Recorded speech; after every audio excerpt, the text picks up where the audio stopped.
Hello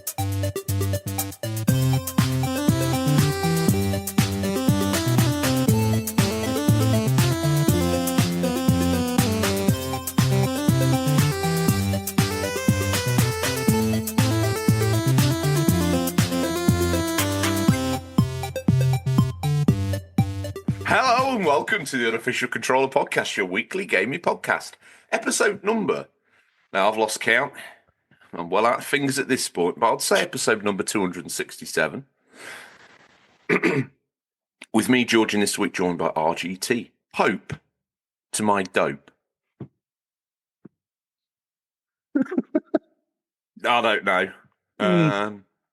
Anywho, how are you? Well, rumour has it, you either burnt some damp leaves on your log burner this week, or you're the new Pope. No, it was damp leaves, but yeah. Rome's not reacting like it was damp leaves. Well, I don't know if they'd want me as Pope. Why not? I just don't think I'd be very good. I struggle enough to do a games podcast, let alone be Pope. I heard that one of the requirements for the papacy was a failed podcast. Really? Is that right? Yeah. I'm getting the feeling you might have just made that up. Oh, it's just in England, but I think you might be lying. God himself laid it down as one of the requirements. Did he? Okay. Knowing that one day it would come into effect. Well, maybe this is the day.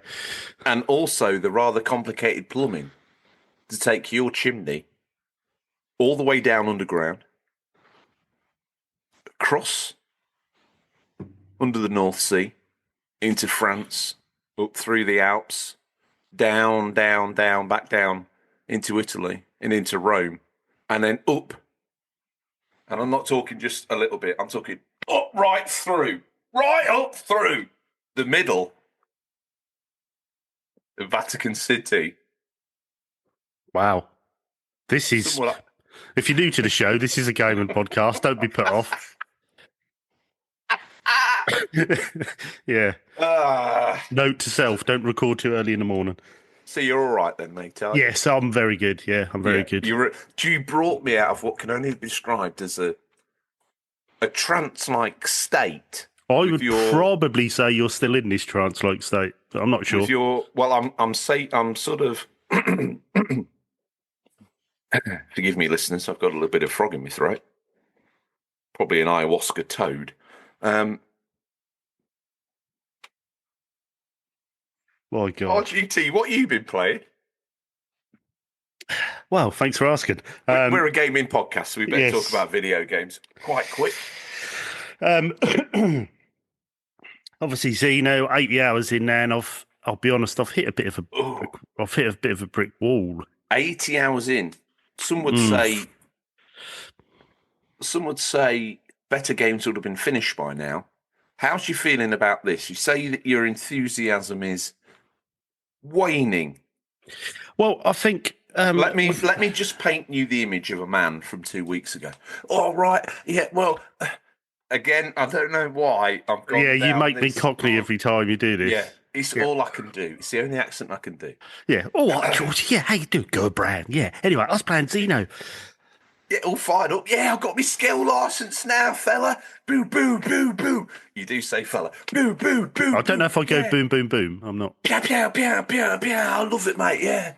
Oh, every time I wake up in the morning, there I am, getting my skill on, ripping up there, getting a coffee, telling some barista she doesn't know how to make coffee, getting her sacked, being took on a tribunal, learning that, it's all okay down here in the New Jack City or wherever we live. Then I've got another mission, got to go out, kill a couple of mutant rats out in the field, maybe collect up some coffee beans and some brill cream, bring it back because this is how we make New Earth.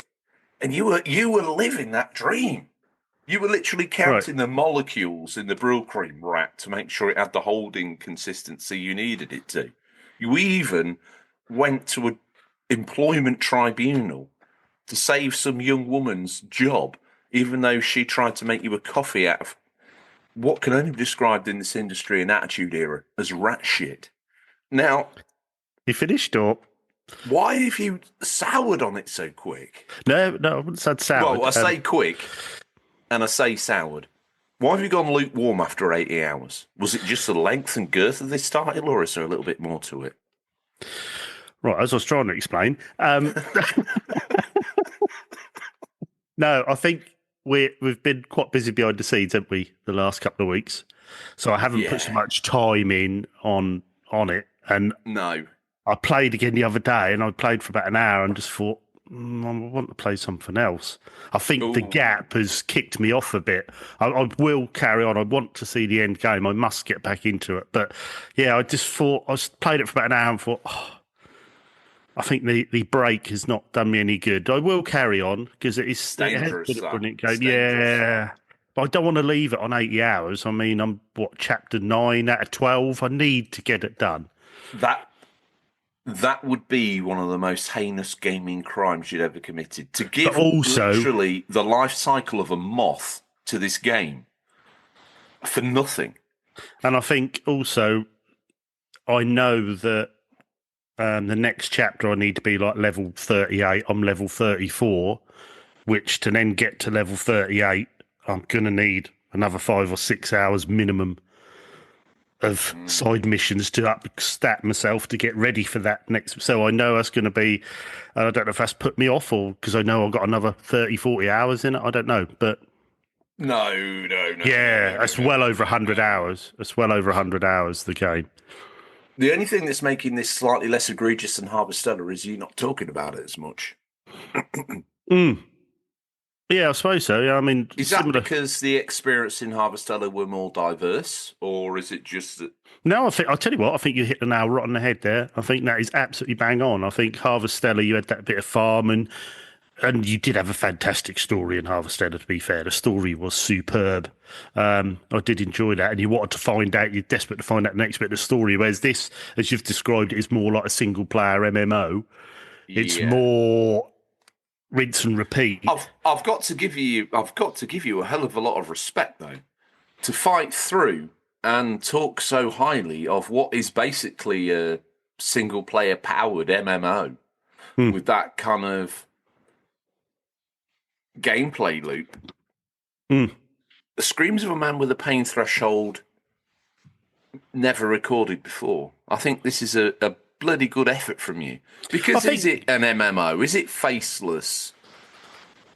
The kind of recycled go here, do this because you've got the game field, as I want to describe it, where you go and beat these animals and try and sort of make New Earth habitable. And then you've got what I would call the sort of story exposition quest finding area, which is back up on the spaceship or whatever it is, where you're firing the barista and taking photocopies of other people's licenses or whatever else is you do up there on your scale. Is the drive down on the on the planet, the New Earth, appealing? I know you've talked about the sort of scale of the battle arena, for want of a better word. Is that still something that wows? Do you find like these cool little moments, or is it just an endless textured green field that you're walking through? Oh no, and like I say, you're constantly on the planet. You're not in space. Your spaceship is crash landed, and the basic not story. In my save, it's not. I quickly deployed the landing gear at the right moment, did a 1080 flip, and landed it. Well, you got like the city in this sort of hold, which is in a circle sort of hold, and this, it's clever how they've done it. It had like this gel that cushioned it where it landed, so you got all these big gel spikes that are like solid now around the ship. You're on this planet. You've got all different areas to explore. Basically, everything you do is linked up to you trying to find the life hold to keep the city going, because time's running out. You need a life hold. You need to find a life hold. It's very diverse. The graphics are good for the system. The different areas are very different, from deserts to snow to one area is quite. Can I just pause you for a minute? Yeah. What I love about this is how you've gone from a man who's getting a little bit. Now, I did want to prompt this reaction from you. A man who's getting a little bit worn out by Xenogears to a man that sounds like he works for the Xenogears tourist board. Now, if that's Yeah, That's no, not a t-shirt idea. I don't know what is. Now, through this revisiting in your own mind of this planet, this talk, does that get you a little bit more sort of fired up to have another go? Or? yeah, a little bit, I suppose. I mean, when you break the game down, I think where I struggle is when you break the game down, there's 12 chapter missions. Literally just 12 missions, which so far have not been that long. And the rest of it is you building up to get enough grade to get that chapter mission done. Yeah. But where I think they win me over is because what I've enjoyed is I love that sort of re-inhabiting a new planet. I love that idea of humans trying to, create a new world, and you have to go out and you're all fighting for the same thing. And Yeah. But it's also silly little missions in there within the city itself in New LA where you'll meet people and talk to them, and they're so mundane, they're real, and they feel like, well, you would have to do that, and that's where they sort of grab me, because you do feel like you're all fighting to, get this life hold. You've got a bit of an interruption from these aliens that are trying to wipe humans out, so you end up having fights with those, plus the animals which live on this new planet. So there is that, but there is that. I think I'm getting to the stage now where I think, before, if I would say level 20 and it said your next mission's level 26, I think, it's only 6 grades, I'll do that, and I'd plumb through. Now I know how long it takes to get 6 grades. I think coming back to it, I've sort of having that break and then coming back to it, I've sort of gone, but I need to power through. I need to keep playing, because it is a chapter good game. 9 out of 12, you say? Yeah. You're close. Don't forget that video game chapters tend to get very short. It's almost like my sort of English stories as a kid. They start strong, and as time sort of clicks by, chapters suddenly become maybe a word or 3. Yeah. But then on the silly thing is, I don't know if this is, I've never been an MMO player, so I don't know. You may know more than me. I don't know if this is a trope of the games. The actual game itself, the actual story, is very thin. We're landed, find a life hold, survive. That is the story. Well, but I mean, you're right. And to be fair, the only MMO, I wouldn't even call it an MMO really, but the only sort of MMO I've ever really poured any time into would be something like Phantasy Star Online. And that shows you my sort of legacy, my attention to the platform, to the gaming genre. But yeah, basically, there's very thin story, very thin section holding you in what I would call the ready up area, which is your shit, where you've got no other players to interact with, so they kind of had to give you a story. Yeah, and then it's all about propelling you down to the game field to basically grind. Yeah, but the silly thing is with this game, the story is that thin. There's only 12 chapters. If you could do them chapters one after the other without having to stat up, you'd probably have it done in 3 hours. Do you know what I mean? But the silly thing is the depth of how much the game goes, other than story, is just ridiculous. With your probes, your mining, your upgrades, your crew, how you can upgrade those, your gear, what your gear looks like. It's nearly endless. All the stuff you can do is so in depth for actually such a thin story sort of game. Do you think if this had been an MMO, you'd have had nothing to do with it? Or alternatively, if this had been an MMO and you tried it, and for that instance, you're going to have to imagine finding like-minded, not even like-minded, just other people that are playing it online and forming that relation, going on these missions together. Could you see yourself playing an MMO? Ideally, if this one was, or alternatively, would that have killed this experience for you? To be honest, I mean, there is a multiplayer side to this. I've never tried. I don't know what it's like. I think if you could play, because you have 4 of you in your crew, if you could have 4 of you, online together playing this game, I think it would be, if you might be able to do that in multiplayer. Like I say, I haven't tried it. I think it would be fantastic. It's built for that. That'd be brilliant, going off doing these missions together. I think that's the key. Which I think keeps you more invested. Yeah. Exactly that. Yeah. So, but like I say, I'll battle on. I I'd probably, give it a few more days break and then try and get stuck back into it again. Once I think I'll get the next mission done, that'll probably spark me off to get the game done then. But as I've hardly turned my PS5 on for a few weeks now, I thought I need to play something. I kept looking through the store. Who are you? Who are you? Yeah, I've changed. You have. Literally. So I was looking through the store. Do you know I had the old Netflix syndrome again? I was flicking through. Oh, I don't really want. Oh, I can't really bother to play that. Oh, I can't. So in the end, I saw a game there, and I thought, do you know what? I've got this as well on PS4. But I've had a bit of a resurgence for first-person shooters, and I thought, do you know? Hello. I thought, I've been playing the Halos. I know BioShock isn't really a first-person shooter, but first-person games, I thought I'm going to give this one a little go. And as of recording, I downloaded it and played 2 or 3 hours yesterday, and that is Killzone Shadowfall. So I'm in like the 3rd chapter of that. To be fair, I think for a PS4 game, it looks good. There's no denying Shadowfall looks great. Yeah. And there's no denying that Shadowfall stands on the shoulders of giants in terms of the trilogy that went before it. I found with my experience of Shadowfall, though, it was the most faceless of FPSs I'd ever really experienced. Yeah, well, I've never played the original 3 Killzones, so this is my first experience of Killzone. Probably a good place to start accessibility-wise. Yeah, it's. I've enjoyed it so far. Is it a Halo? No, it's no Halo. Halo has that more dramatic story that wants to link you in and to fight. For the human race. Even the gameplay's more frenetic. Yes, Master exactly. Chief has got way more bounce and pop to him than the Killzone characters. Yeah, and also, definitely. And also, I found so far that it seems to be a case of you go to an area.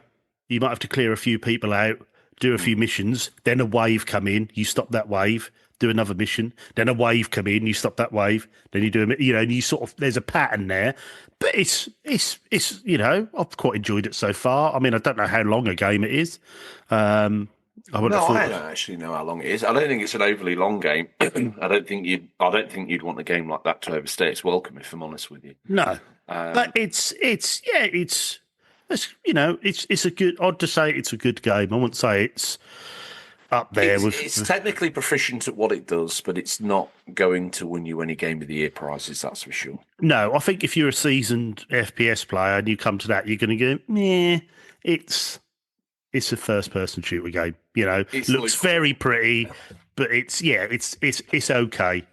Something you can say about it, RGT graphically, I was impressed with that. I was impressed with how that looked. To be fair, when you think that came out before the Switch was even released, it's Tesla engine, I believe. So. Yeah, it is a pretty game. I know the PS5 is probably specking it up a little bit, but yeah, it looks good. I quite like the world it's in. But yeah, I say, I'll play it. It's a side distraction, I think. I've also, you probably saw in the Discord, I've only just done the first half hour and I was looking for something different to play of old Knights of the Old Republic on Switch. Yeah, I saw that. I popped on the Discord, rare event for me. If anyone DMs me, I will be there immediately, like a Thundercat seeing the eyes of Thundera in the sky. But occasionally I pop up only because I can play console games. Because you put the disc in the machine, you press go. Anything else is beyond me, including Discord. I think I've been posting mainly in conversations with myself in a DM with myself for the last 2 years. I think so as well, yeah. I thought it was Ginge, but obviously not. That made me laugh how you fell out with yourself. So you had that big argument with yourself and you didn't speak to yourself for a while. So, well, it's one of the reasons why I sort of don't go on the Discord, because every time I go on there, I'm on there. So annoying. Yeah, he don't leave you alone, does he? And it's, it's a private place for the listeners to get together, not for me to sort of stand over it like some sort of overpowered deity. Anyway, before this is for you, it's not for my ego. Yes. I've totally lost where I was going to go. Knights of the Old Republic. Yes. Which? So I popped on the Discord. Yeah, there you go. Rant gone on a massive loop, come back round to the beginning again. What am I here for? Knights of the Old Republic. Yeah, no problems. And I popped on the screenshot and clips and saw you were playing it. Now, obviously, we know the shed's in disarray. My first thought was, hang on, is he playing this on OG Xbox? And then after a little bit of a chat, transpired he playing it on Switch. Now, I've played it on Switch a lot and do think it's quite a good port, but man, alive. As you can tell, that game, not looks-wise, well, kind of looks-wise, but you can tell that game comes from a previous era of gaming now. Yeah, I mean, the graphics I like because it is the original graphics, but they're just raised up, so they look quite nice. You almost get that sort of almost like an indie feel to it, where it's like they've tried to make an older game. But yeah, the controls are interesting. Yes. Yeah, I think once I get used to it a bit more and stop just flailing around with these sort of half sort of turn-based, half real-time sort of combat. In a way, it sounds like a real boiled-down basic version of the Xenoblade combat. It's very similar to that, where it's almost like an auto combat, but you push forward with different instructions while you're, it's similar to that sort of thing, but a real boiled-down version of it. But other than that, I think watching the open scene, doing my character bits and pieces, the aesthetics I really enjoy. I mean, I didn't finish this game, but did play it on the OG Xbox a few years ago. And yeah, I think it looks good. They've kept the essence of the game there, I think.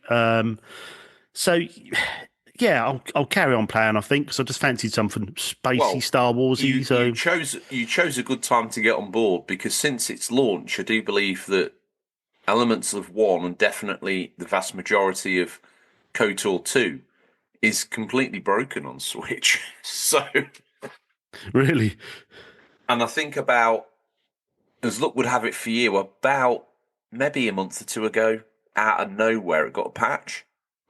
Right. Oh, literally good. To allow you to finish the second game. Oh, jeez. Well, you say that brings me on to my next game. Then you say about broken. There's a game I had in what I said to people before, a little tip, always put games you want to play on your wish list on your Switch. Then when they come on sale, they'll ping you an email saying that game's now on sale. You can download it. Well, I've done that with a game called Escape from Mistwood Manor. I like me lot of puzzle games, me sort of detective games, bits and pieces. So this one dropped down to, I think it's on sale as of recording at the moment, about £11, I think. So I thought, well, I'm going to give that a go. This is on PlayStation? No, Switch, on the Switch store. Yeah. So downloaded that on the Switch. I knew a bit about the game, so it's something I'm quite interested in. It's not really a story. Basically, you just start off as a delivery man. You go to deliver a package, you get locked in the manor, and then you have to escape each room as you go through by solving the puzzles, different bits. Really good puzzles, really good fun. But done the first room, the entrance hall lobby area, done that, worked the puzzles out, really good. Not too hard, but some are a bit tricky. There's certain ones, the Morse code with a lamp, and you had to click it a certain amount of times to open the door, and all these sort of puzzles, really good. Nice. And then I went through to like a study room. Then I went through to the wine cellar. And then I got to the wine cellar storage room. Anyway, and there was a code on there. There's a code or message written on a wall in like blood. But they'd highlighted menstrual or sort of arterial? I would say arterial.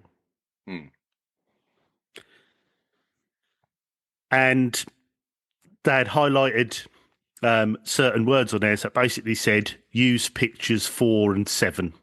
So there was pictures on either side, like Polaroids, either side of this little podium. And then on 4, that'd show 2 items on the podium, and on 7, that show 3 items on the podium, and you had to put all these items on the podium. So I'd done it perfectly on the podium, and the little drawer didn't open. And I thought, oh, maybe I have to put them in a certain order. So I put them on a certain order on the podium, little drawer didn't open. So I googled it and I found that someone on the Steam had the same problem. You could put them on there and the game was just broken where you just, so I'm just literally stuck. I can't get that key out. I've done the actual task correctly, but I'm just stuck in this storage room at the moment, which is rather disappointing because I was really enjoying the game and now I can't go any further. Absolutely wedged. Are you all right there, George? So Oh dear. Come on, son, get it together. Deep breaths. Come on, fella. what is the code? What is the code? Yeah. What do you mean, what is the code? What's the code to the door? There's no code to the door. I thought you had to sort out all the pictures. No, there was a Password. there was a message on the wall that said use pictures 4 and 7. I used pictures 4 and 7, and they show you what items needed to go where on the podium, which I've done, but it won't unlock to give me the key. So I googled it. You've not done it right.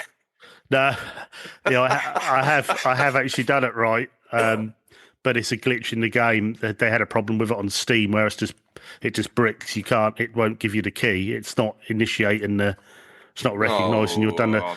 And I was enjoying the game so much. I just got to this area where I'm just stuck and I can't go any further. So I don't know whether to restart or try it. And I thought, oh, please don't do this. So I'll probably give it another go and see if I can get any further. But actually, up till then, the game was superb. I really enjoyed it. But if you're listening, devs, get it fixed. But it's Specifically really the Switch version. I think it done it on Steam as well. I think it's a problem with it on Steam. But your version's the Switch version. Switch version, yeah. But anyway, it's if you like them sort of puzzle games, it is really good. It's got some really good puzzles in there, really different. Each room's very different of what you got to do. Up till then, yeah, really, really good. And then basically, Evercade, Indie Heroes 4, I've been playing mostly. Nightmare, Ninth King, which is almost like Castlevania, really similar to Castlevania. Plays really well, lovely little game. And also been playing a game called Block Poppin', which is just another little puzzle game that, jump on every now and then. Really good, really well done. Is that like a Tetris variation, or is it something else? Almost, yeah. That's like I suppose, like a sort of 8-bit block version of like Bubble Bobble or something like that. Is it Bubble Bobble? No. What's the one where you shoot the bubbles out and then pop them runs in the colour? Is that Bubble Bobble? I can't remember. Like that basically, but it's quite addictive. Yeah. It's quite addictive. Had like an arcade mode. You have to try and get high scores in a certain time, and yeah, really good, really well done. And finally, my best mate bought the new Atari 7800 Plus. They've done the new like HD version.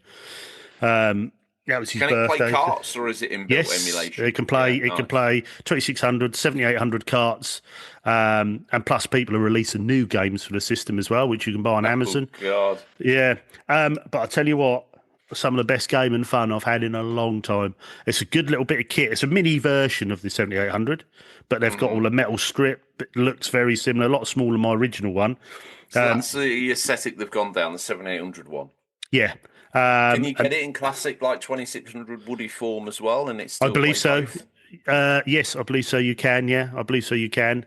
Don't quote me on it. I know they do the 2600 one. Whether it plays, I would imagine that'll play the 7800 carts because it's just dumping the ROMs. It's just modern emulation. Is all this. Yeah. But it's even got the original control pads with the little screw-in things, but they're wireless. So you got wireless ones now rather than wired. But it's got the original 9 pins on, so you can plug original controllers in if you want to use them. And we went to Norwich Video Game Market a couple of weeks ago, and he picked up some 2600 games he's been watching from his childhood. He got Jungle Hunt and Skateboarding, and we were playing those. That was so much fun, sitting down having a beer, playing those with the family. They're such plug-and-play games, very basic, but so much fun. And then I got him I saw on Amazon they had a 2600 4-in-1 cart with the 2 twisty dial controllers, the buttons on the side. Yeah. And I got in that, and I still in the aesthetic of the original box and artwork. And I had like breakout and bits and pieces on there like that, so I got in that as well. I think that Atari 7800 Plus is like It's about 90 pound, I think, $90. And I think that's a bit of kit for that. Nice packaging, really well done, plays well, looks good on your TV, HDMI out. Then you've got the versatility of playing original cartridges. You've got the versatility of using original controllers if you want, but you've got wireless ones with it. You know, it's real. It's weird that you talk of this because last night, instead of going to bed, I chose to stay up and watch this. It was already late, but this was a straw that broke the camel's back. This guy, I will post on the Discord if anyone's even mildly interested in this. I stumbled across a guy who'd made a video reviewing recently as well, an AliExpress find he'd found of basically a Mark 1 Mega Drive. Now, yes, it's full of clone parts and bits and bobs inside, but it outputs to HDMI. It looks great, and it'll play original carts and EverDrive, and has over 400 original Mega Drive games built in, and equidistant amount of NES games built in. And, although he didn't know what it was, I'm hazarding a guess, there was a region switch on the back as well to allow you to 60 hertz up your other games and to bare knuckle your Streets of Rage. Now, it was about £45 delivered. And I couldn't fault it. The emulation was good and not choppy or screen tearing or anything? Or? It looked really solid. That's impressive. That's impressive. That's amazing what bits of kits are out there, really. And it came with 2 wireless controllers. Well, the thing that... Plus the ability, like that Atari, to plug in the OG if you wanted to. Yeah, and that's the thing as well. I mean, I've had it for years now, but I got a Retron 5 back in the day, which I still got, which is handy to use if, you know, it plays 12 different systems, HD on your telly. That's a good bit of kit. But obviously I've got original hardware as well. But as time goes on and I'm getting things recapped, getting things fixed, and years ago you'd get things like At Games would do these Mega Drives, and they were just pap. They were rubbish. The emulation wasn't very good. The sound was poor. You know, they were just cheap knockoffs with the Sega license. You know, but now the things they're producing, these Ataris and that, they're good. They know what it's about. They know that, you know, people have nostalgia for them, so they make them right.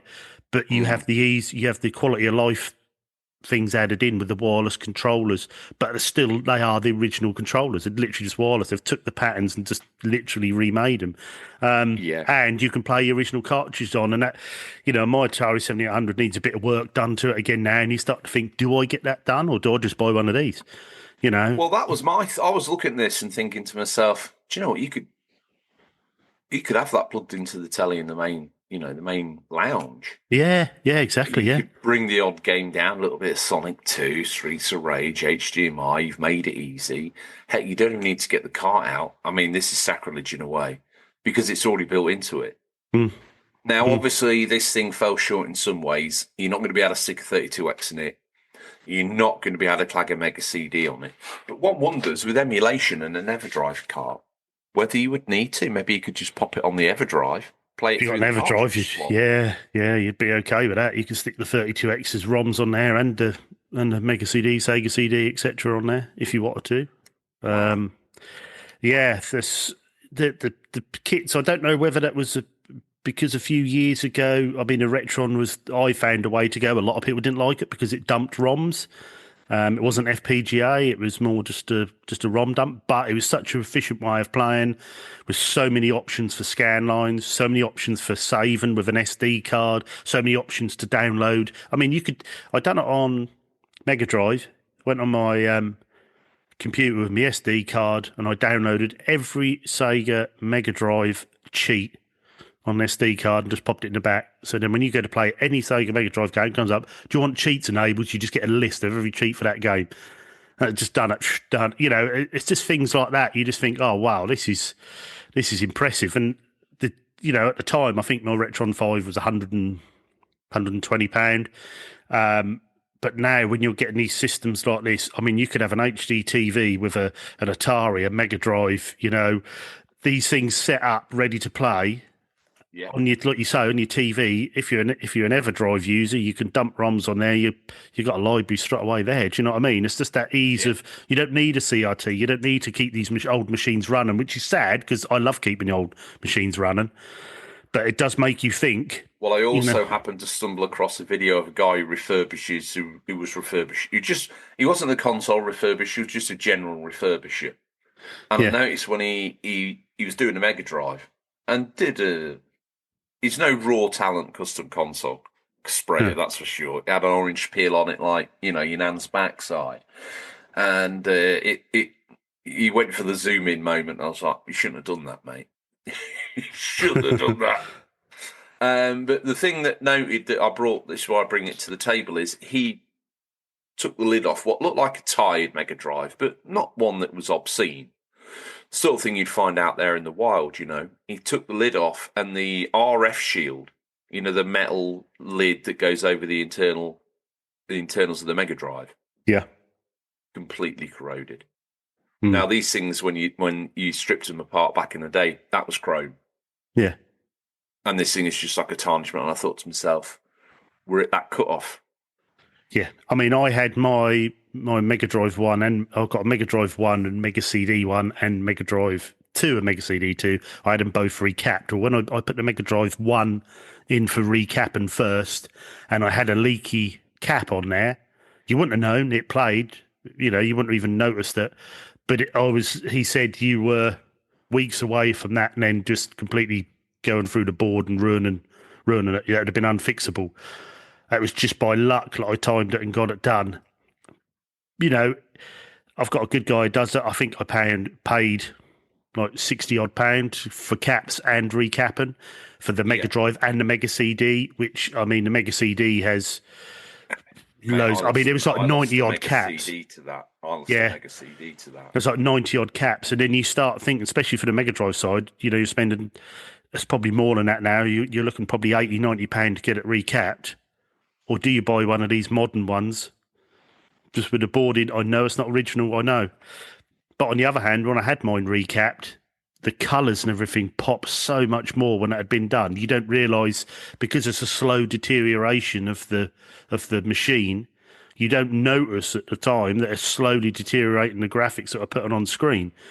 So after I had it recapped, it was like a brand new system, looked brilliant. But I've got 30 odd systems. If you start recapping everything, start doing things, and, you know, for my new shed build, it's made me start to think a bit different about how I do things going forward, I think. But we'll see. But anyway, yeah, that's Atari 7800 Plus. Great fun with that. If you're into your old Atari games, definitely, and you want to get back into it, definitely look at that. You can get them on Amazon. They're superb. So yeah, brilliant. I think, as I said before, we're on this cut-off between saving old systems and also people that actually give enough of a damn. You and I, and, you know, people that we talk to in our little bubble, we are from the era where we had nostalgia for the hardware and a nostalgia for keeping it going, almost in like a toy collector way. And obviously, if you're new to the hobby, you're a young kid, you're slightly interested in the history of gaming, getting hold of a physical copy of Sonic 2, even in 2025, is quite easy. And because of the amount of games Sonic 2 that were made, it's actually very affordable. So you could get yourself an artifact from the era and then spend £45 on AliExpress and get yourself what looks and feels like a Mega Drive. So you can then, I mean, fair play to them, because you'd also get it for whatever latest console you've got. I'm sure you could find, if you look hard enough on the store, you'll find a copy of Sonic 2. So yeah, it's that tough one. But I think we're on that. I think the original hardware right now of that era is probably going to start to be on the wane. Yeah, and I think also, even from how you play them, I mean, I've got quite a few original CRTs. Now, I'm lucky the same guy that does my recapping is a trained CRT engineer, so he can fix. He's done 2 on my TVs. But if it weren't for him, I wouldn't people aren't trained in CRTs anymore. Where do you take your CRT to be repaired? And they're not like something you can post. You need someone local that you can take this CRT to. Where do you go? Was that a guttural roar while you were speaking? It was an excited little burble in my throat. I thought it was, and I was going to gloss over it. And then I thought, I'm not professional enough to do that. I need to find out if that was some sort of biological, I don't know, glitch, or whether it was... No, it was just an excited little burble, so I said CRT. So I went,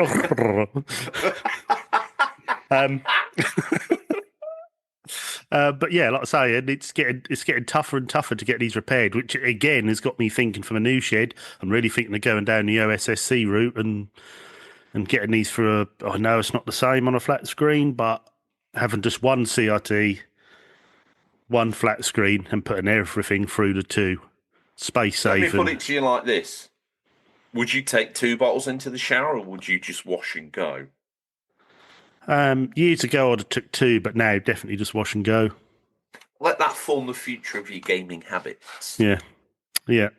So, but yeah, we'll see on that one. Watch your space. But yeah, that's all what I have played. Sorry, that was a bit of a ramble. But what about you, then, George? Okay, this week I've been on the go. Been out pushing the show. Basically got me a restraining order, and not again. Yeah, that's the 3rd one. My God, you do go a bit OTT. Listen, I look at it this way: when you're promoting the show, stalking an individual until they download and listen to the show is good. I just picked the wrong individual to start on. Have you give up with the cable ties now? Or? I'll be honest with you. I do feel like that's a pivotal part of the decision-making process for someone to join the UCP community. What, cable ties? Cable ties, sackcloth, couple of gallons of water, job done. It just takes time, you know. Yeah, it's quite a time-consuming way of getting listeners to torture them. Yeah, and it's one at a time at a basis of like maybe one every 3 months. Yeah, you have to put a lot of work into it. Yeah, but when you break them like that, they're basically yours for life. I'm more worried about how comfortable and relaxed you are about talking like this. It's the second nature. We're in the Attitude Era. I think it's time we reveal the back end of the show and show people the true spectrum of what listening to, because people bounce in, they bounce off. It's not a weekly podcast for me. Actually, you don't get a choice. We know where you live, and we're coming for you. Wow. Yeah, that's... I was thinking in the Attitude Era, we need a new way. And you know what? After all that, you get a fridge magnet. What's wrong with these people? Yeah. Fridge magnet and a bit of chafing. I never said that. No. What, from the cable ties? Yes. I don't know what you thought I meant, but... No, I was going to say you're such a... Anyway, what have you been playing, George? Yeah, I was going to say in the trucking industry, I think you'd be known as an auto lube. What have I been playing? Probably, yeah, it's true. Probably because I've been away promoting the show in between sort of spates of mini torture. I have been playing some F1 Manager on Switch. Yeah, I slated it some time ago, but when it's your only go-to, it's amazing how quickly you can overlook technical concerns. That's so true as well. That is so true. If it's the only thing you got to play, you just blink at them eyes, blur it up, and just get on with it. This looks great. I can now blink at the alternative refresh pattern to the Switch's screen. That looks 4K. Yeah, I see nothing at all other than basically I complained that Carlos Sainz looked like Simon Weston. Actually, now he's looking a little bit more Carlos. Oh, cool. Yeah, so I'm happy with that. I've decided I was going down the route of managing Ferrari. Challenging in itself, but not enough. So I'm now playing through as a startup team. Give you some good options for that, or do you want to be automotive big wig from the golden era coming back? Do you want to be a startup team? Do you want to have? So it gave you a few story quirks where you could, look into a technical innovation that everyone else is going to have to play catch up with while you kind of defend your starting position through the year, a bit like Brawn, as an example. And I thought to myself, yeah, it's pretty cool. I think I need to maybe come up with a better livery. I called this Bugatti Quest, obviously after the Immortal Terry blow. And if you haven't heard the pilot to the flashback show that we've launched, which is our standalone retro show, we've got more news about that once you've finishing digesting the pilot. We're going to assess the feedback, make the changes. But yeah, I talked about playing F1 Grand Prix. So I decided on the Switch I would go down the colours of the Marshall Cavendish Quest partwork, which are blue and yellow. And I produced a car with those flat blues and yellows. It ended up looking like something that was from F1 Grand Prix, Jeff Crammond on the Atari ST, not even the Amiga. It was it looked.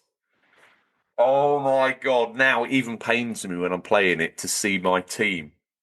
And it's, oh God, boys. What's wrong with it then? What, just plain or bland or? Yeah, I think because the colours that I chose, when you first create your livery, it's like a gradiated colour scheme from front to back. And I thought, that looks pretty good, but it's not what I want. So I started mucking around with it. Probably didn't put enough time and effort in ultimately, but good God, they look terrible. But that doesn't stop me from enjoying it. I got now we're fighting for 17th, 18th on the grid. There's nothing showbiz here, or obviously a start-up team. But one of the perks it gave me was Daniel Ricciardo, who's not currently signed, was signable and signed to my team. I thought, oh, that's a good start. Good sign. Then let me pick another one, and I kind of went and had a rummage around and came out with Alex Albon. Now that obviously changed the foundation of some other teams, but I thought this is going to give me a fair shout. And I actually thought Alex Albon was the number one driver, so I thought, we'll build the team around him. Well, that lasted about 2 races because Daniel Ricciardo, although they're the same driver rating, for whatever reason, they are identical on the stats. You couldn't pick them apart. You or I would go through them. What's your, like top trumps, what's your overtaking? 89. So is mine. What's your sort of straight line speed? Oh, mine's 89. What's yours? 89. So match for match.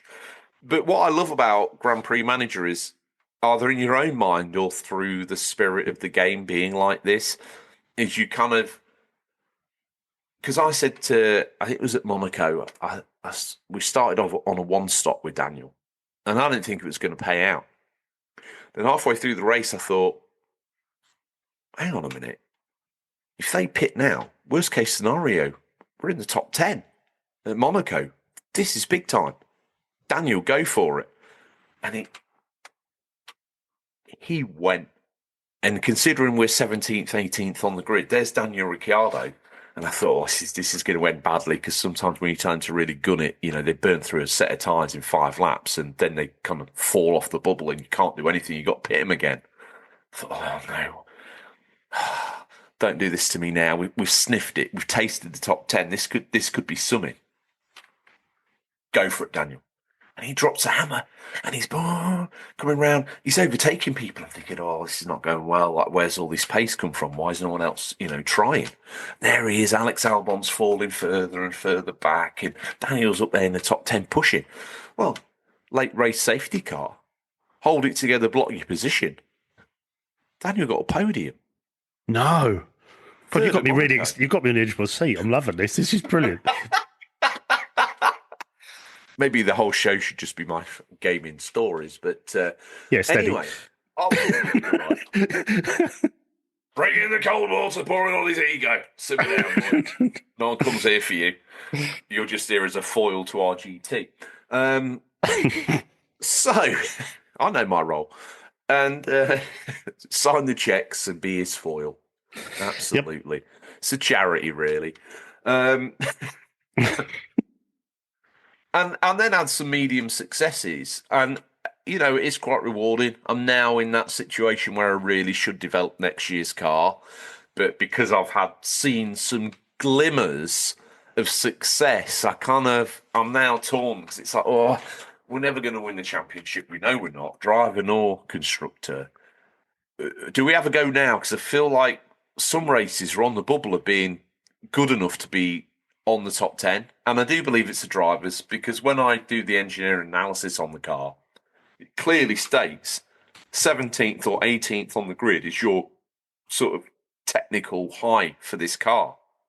That's you maxed out. So, yeah, it's an interesting game. You have to manage your sponsors and how much time you give them and how much that takes away from your team's preparation on race day, and whether that's going to affect the driver's mentality on the grid if he's got to show a load of people round and demonstrate how the car works. It takes him out of that moment. Same for the engineering team. They're giving sort of pit wall analysis of what's happening in the race. Well, that has a detrimental effect on their ability to actually be good strategists, etc. So is a Switch version a lot stripped down from like the bigger boys version? No, the only stripped down that I can find is literally the graphics. And it's similar to what EAFC done. Then it's literally 30 frames and graphically, but other than that, it's just a whole game in there. If you're playing EAFC with character models like the ones I'm playing with on Switch, no.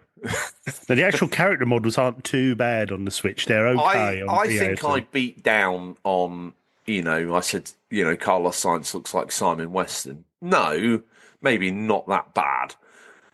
But he looks like Gordon Brittas in a Ferrari outfit. There's something not right about a leisure centre manager popping up on the podium for Williams. There's something. Has he got the unmanageable part on as well? Or? Oh, just the face. I don't know. If you're patient enough, if you've got half hour and you let the textures pop in, you could almost sort of half convince yourself on a paused screen that you're playing something quite tasty. Next time, do a screenshot on your Switch and send it to me. I'll have a look at this. I snapped so many screenshots when I was in third because I thought, well, this is a career high point for me. I'm not going to finish here, so I at least want to be able to pin this on Mum's fridge. She could tell me what a big boy I've been. What else have I been playing? Now, listen, I've been playing a little bit of Oblivion. I've got to say, the Shadow Drop got me excited. I saw the trailer. I thought, oh, wow. Been a long time. Been a long time. I want to experience this straight away. Obviously, you don't need me to tell you it's been a graphical uplift. There has been, without a shadow of a doubt. It looks great. And you've got a good remaster in the fact that you think, oh, it's just I remember it. Hang on. How can it be? Let me see some footage of the OG. Oh, my God. Yeah, in your mind, rose-tinted spectacles, you remember the game in that way. When you go back and play it, you think, this is how it looked to me back in the day. Yes. But it's not that now. They've nailed on that this is how it looked back in the day. Just on PS5? Sorry, you're playing on PS5? Yeah, for clarity, playing it on the Pro. Okay, yeah. But I should think marginal differences, really. But, graphically impressive. That feeling of Oblivion, without doubt. Same game underneath, the same bones, the same DNA that we fell in love with. My only sort of slight gripe with it, if anything, is I've probably had a little fiddle with Oblivion just for curiosity's sake or for the show. I've probably slapped it in and had a look at it, from a archaeological point of view. But not really played it since its debut on 360. But it's the same Oblivion underneath, and I knew what the people were going to say. I knew what they were going to ask me to do. I kind of knew the routes that I'd been down before. All of a sudden, it started to become a very, very, very, very, very familiar game again. And I had some nostalgia because me and OG Tom, we used to laugh because I think in my original save of OG Xbox Oblivion, you go and speak to Prior Mabelevilan or whatever his name is, and he gives you his horse to do the journey on. So your horse is constantly referred to as Primeval, as me and Tom shortened it to. And I had some nostalgia when I saw Primeval in the stable ready to go, all saddled up and ready to experience life in Tamriel. But it was on my sort of trek to Kivach that I thought to myself, I've done all this. And although it was a generous price at 50 quid, I've done all this. So I'm going to have to just let you know over the next few weeks how I get on with that. I keep turning it on and going to play it, and I'm like, oh, hang on a minute. Let me advance my save on Farming Simulator. And I think at the moment, sorry to interrupt, we are absolutely hammered with remasters at the minute. And after a while... remasters, I think we've all complained that we haven't got any games. And to that point, RGT, we're now drowning in brand new games and remasters, and there isn't anywhere to look. My backlog is toxic as hell right now. I hate it. Yeah, and it's just... you get these remasters, it's nice going back, but you get to a certain point where you're playing and just think, why am I playing this again? I know it looks pretty, but why am I playing this all again? That's just like, I want something new. I know what's going to happen. I need something to experience that's new. And to that reason, I've been tempted to go and hoover up that. Now, what I should have done, if I was a true hero, is I should have swerved Oblivion and picked up that Claire Obscura Expedition 33. It's getting good reviews.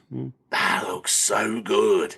Can you believe a team of like 20 to 30, possibly at peak for a very short period, more like 100, built the game that looks that good, has reviewed that well, has a story that started off as just a bit of an idea.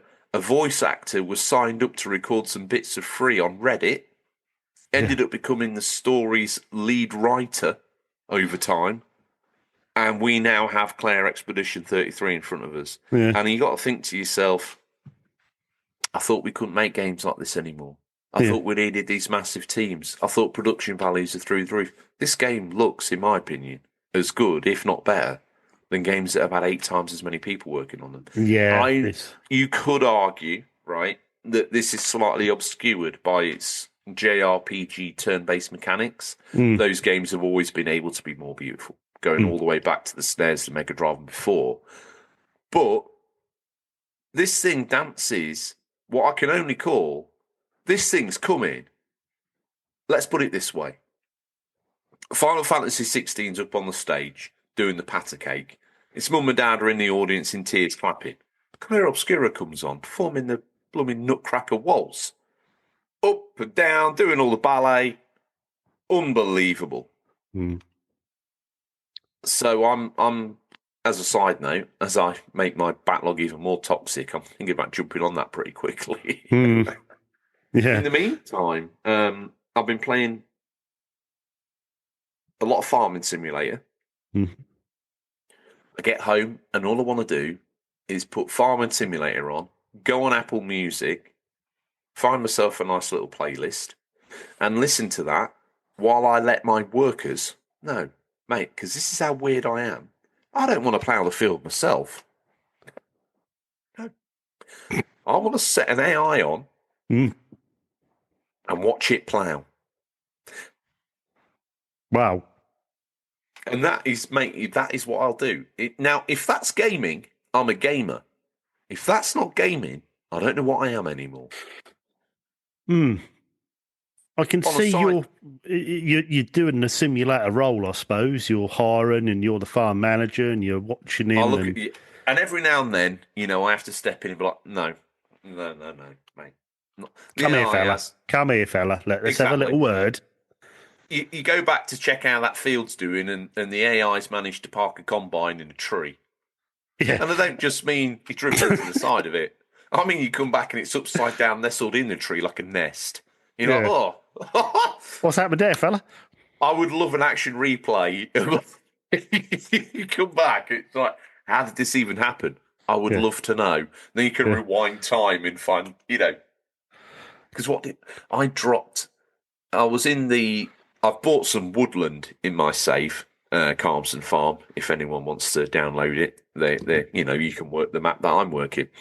And it is, as an English map, it's probably one of the best. And I bought some woodland. So detailed in the wood, the way the trees have fallen, the way the paths are cut through, the way the fire No breaks are in way. the wood to stop the transmission of fire within a plantation. It's so good. So good. Anyway, I bought some just some light tree harvesting equipment for pulling in some extra bank when things are a bit tough. And I got a log grab from a front loader. I know that me talking about Farming Simulator is killing the fans, but it's what I've been playing. So fast forward to the next bit. if this is killing you, because I've got to get this off my chest. I had actually managed to knock my timber grab attachment over. I didn't realise this when I've been working in the wood. Anyway, I came back with my tractor, nosed up to the front timber loader, and it came up X to connect. Perfect to press. Well, because it was upside down, initially my whole tractor flipped upside down to mate with the grab. But then the game must have realised, that's crazy. I tell you what we're going to do. I tell you how we're going to solve this. We're literally going to launch George's tractor.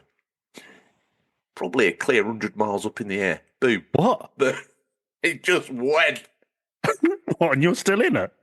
Oh, yeah. I love how it connects.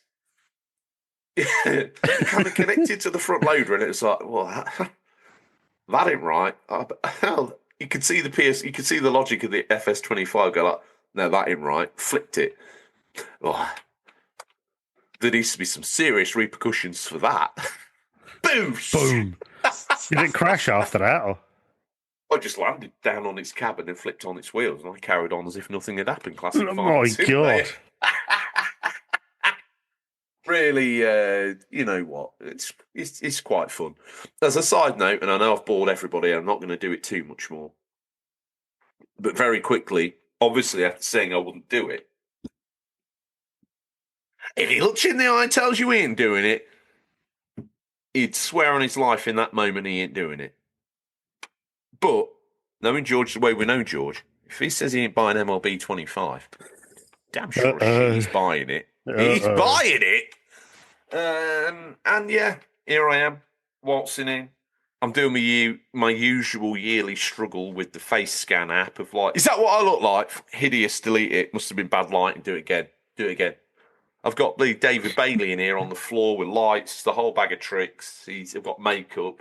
Trying to scan a photo of yourself when you were 20. No, it's worse than that because I'm obviously in my 40s. Do the scan! Right, so... And I did it at night time as well, so I didn't realise, but I had a shadow cast from my great big beak down the side of my face from the way I was stood. Anyway, load up my face scan. I think, oh yeah, that's half acceptable. Turn the character around. Oh my God, looks like he's got a birthmark. Nah, it's not good enough. Delete, re-download the face scan, do it again. That's better. God damn me beak. You know, I didn't realise I had such a big beak, but it casts such a shadow across my face as to literally put half of my grid into what can only be described as a solar and lunar eclipse. And I don't know how to light myself without cutting half my face off. It's like I'll give you your due. I mean, you're committed to make sure you get your character with the correct look. I mean, I'm already thinking, I couldn't be doing with that. But you've got a lighting rig in, you've got Rachel holding up a lamp trying to light you in the correct way. Dude, you use moisturiser, you've had a shave. You never quite knew how close to reality you got in your piss You take. did not. You said you had Rachel in here with a lamp on a chair trying to get the right angle. You did not. Shut the F up, dude. This is important to me. MLB's life, road to the show, and I feel like I've made a mistake because... You know, in baseball, the Hollywood image of baseball is a guy just hitting a home run. And this is what annoys me with MLB a bit. I thought, you know, to keep Rachel happy, I'll go as a pitcher and a hitter, one of those split players like Otani, who does pitching like Babe Ruth and can also smack the hell out of the ball. Brilliant. I thought I'll go in as one of these because then in between pitching, quite often, you know, if you're good enough, they'll let you bat as well. Makes it exciting for the kind of people with an attention span of an ant with his back leg on fire. in a bowl of sugar. He... No, I don't know. Anyway. I'm writing that one down. Yeah, because, as an ant with his leg on fire in a bowl of sugar, very much myself, I have no idea where I'm going with this anymore, so I'm going to freewheel a moment while I reposition my brain. MLB, don't forget that in the road to the show now, you start off as a school kid. What do you think? Oh, no. What do you think a school kid looks like with a 45-year-old man's head on its body that's also got quite thick stubble? Yeah. To be fair, dude, I look like I need a tag because You've been put back a few years. Put back a few years. Jesus wept. My MLB character makes bloody Gary Glitter look innocent. It is unbelievable. Why can't I get a different starting option? Why now? Is this MLB saying to me you should only play video games if you're 18, or is it saying you're too old to like baseball? What's it telling me? Maybe don't put too much thought into designing your character. Why give me face scan app? They forced me to start in high school. Maybe don't use the face scan app then. Just start as a character. And there's a guy here getting lessons in life from his high school baseball coach. And to be honest, if you pause the screen, you'd think he was the pupil and I was the teacher. You'd think the game is thinking, something's not right here. That's almost a farming simulator moment. It's going to blast you up in the air 100 metres. Something's not right here. Oh, and to go back to that farming simulator, you know you got problems in farming simulator, and I've seen it a little bit in the GTA 4 as well. When your whole vehicle, or whatever it is you're trying to interface with, suddenly starts shaking. And then the shaking gets tighter and it turns into like a vibration, almost like a hum. When you've got a vehicle charged like that in Farming Simulator, you just... Something's bad is going to happen. Something is going to kick off in a minute. Probably blast into suborbit. Yeah. This is a bare minimum. Yeah, this is the bare minimum of what I can hope to get away with here. Feeling like Yuri Gagarin. Like, oh, good God. I'm just trying to plough the backfield, dude. There's no need to... Like, Farming Simulator world, it must be so dangerous to be a farmer. Not just because of all the flailing implements, because just finding yourself in space, in an unoxygenated capsule, just watching the air get sucked down your lungs. Then forever committed to fly around in space like a bad lollipop, just literally frozen in your cab of this antique vintage tractor I've decided I couldn't live without. So there's now a Tesla Roadster in space and a tractor, both orbiting the Farming Simulator 25's got a more successful space race going on than NASA, SpaceX, and Amazon combined, I tell you. And I would say, RGT, that now abruptly brings me to the end of what I've been playing. We had a good few games between us there. Oh, and bizarrely, a very unscratchable itch, because I've got to go away and waterboard someone for the show again, to play... Now, there was a time when I was playing this, maybe during Season 2, when Bobby was on, or maybe earlier, maybe during your era, I can't remember, but I've got this strange urge to, and I have this for games, and I don't know whether it's me picking up on different seasons or moments when I played the games back in the day or what, but I've got this really strong urge to dig out, and I can't because I'm going away and it's on PS2, a really strong urge to dig out Lord of the Rings, The Third Age or whatever, that PS2 EA turn-based JRPG version of Lord of the Rings. Yeah, that was a bit of a muddled up time for Lord of the Rings, wasn't it? Because there was the book games, but also the film games, weren't there? So they were and then the spin-off games. Yeah, so it's all a bit confusing as to what was what or what you would like to But this actually is play. cool because it kind of runs in. You are a group of adventurers that are running simultaneously through the adventures within the book, but at distance. You're in the mines of Moria when Pippin messes around with that skeleton and it falls through falls backwards through the well. Yeah. You're in the room where it hits the ground. Ah, okay. Oh, that sounds quite cool, that. Dude. Sounds like... It is so good. And the thing is... you've only listened to the ones that you're on. Oh, God, without a doubt. But if you went back and listened to... Yeah, it ain't happening. You want another listener? You can't waterboard me. You're going to have to put me on the show. Oh, God. Yeah. That's literally how it went. Now, do you want to do the news now, or do you want to do a little thingy-thong together? What would you like to do? We'll do a little thong, shall we? The thong. Oh, can you believe there was a song called the Thong Song? Yeah. That was in my height of thong wearing as well. Yeah. Maybe a bit of an overshare there. I just know that your wipage down the back isn't that great, so I can't imagine that this cheese string is that, Yeah. It's just like stained brown string. Went for a lot of wet wipes that year. A lot of wet wipes. So... To be honest, fashion sacrifices are worth it. You want to wear a thong? Just means you've got to steam clean your back area every time you've had a sit-down job. Mm-hmm. Yeah. All right, let me clear my throat. Come on, son. Apologies to the listeners because I've been coughing and spluttering, but I've got a little bit of thing going on. La la la la la la la la. Beautiful.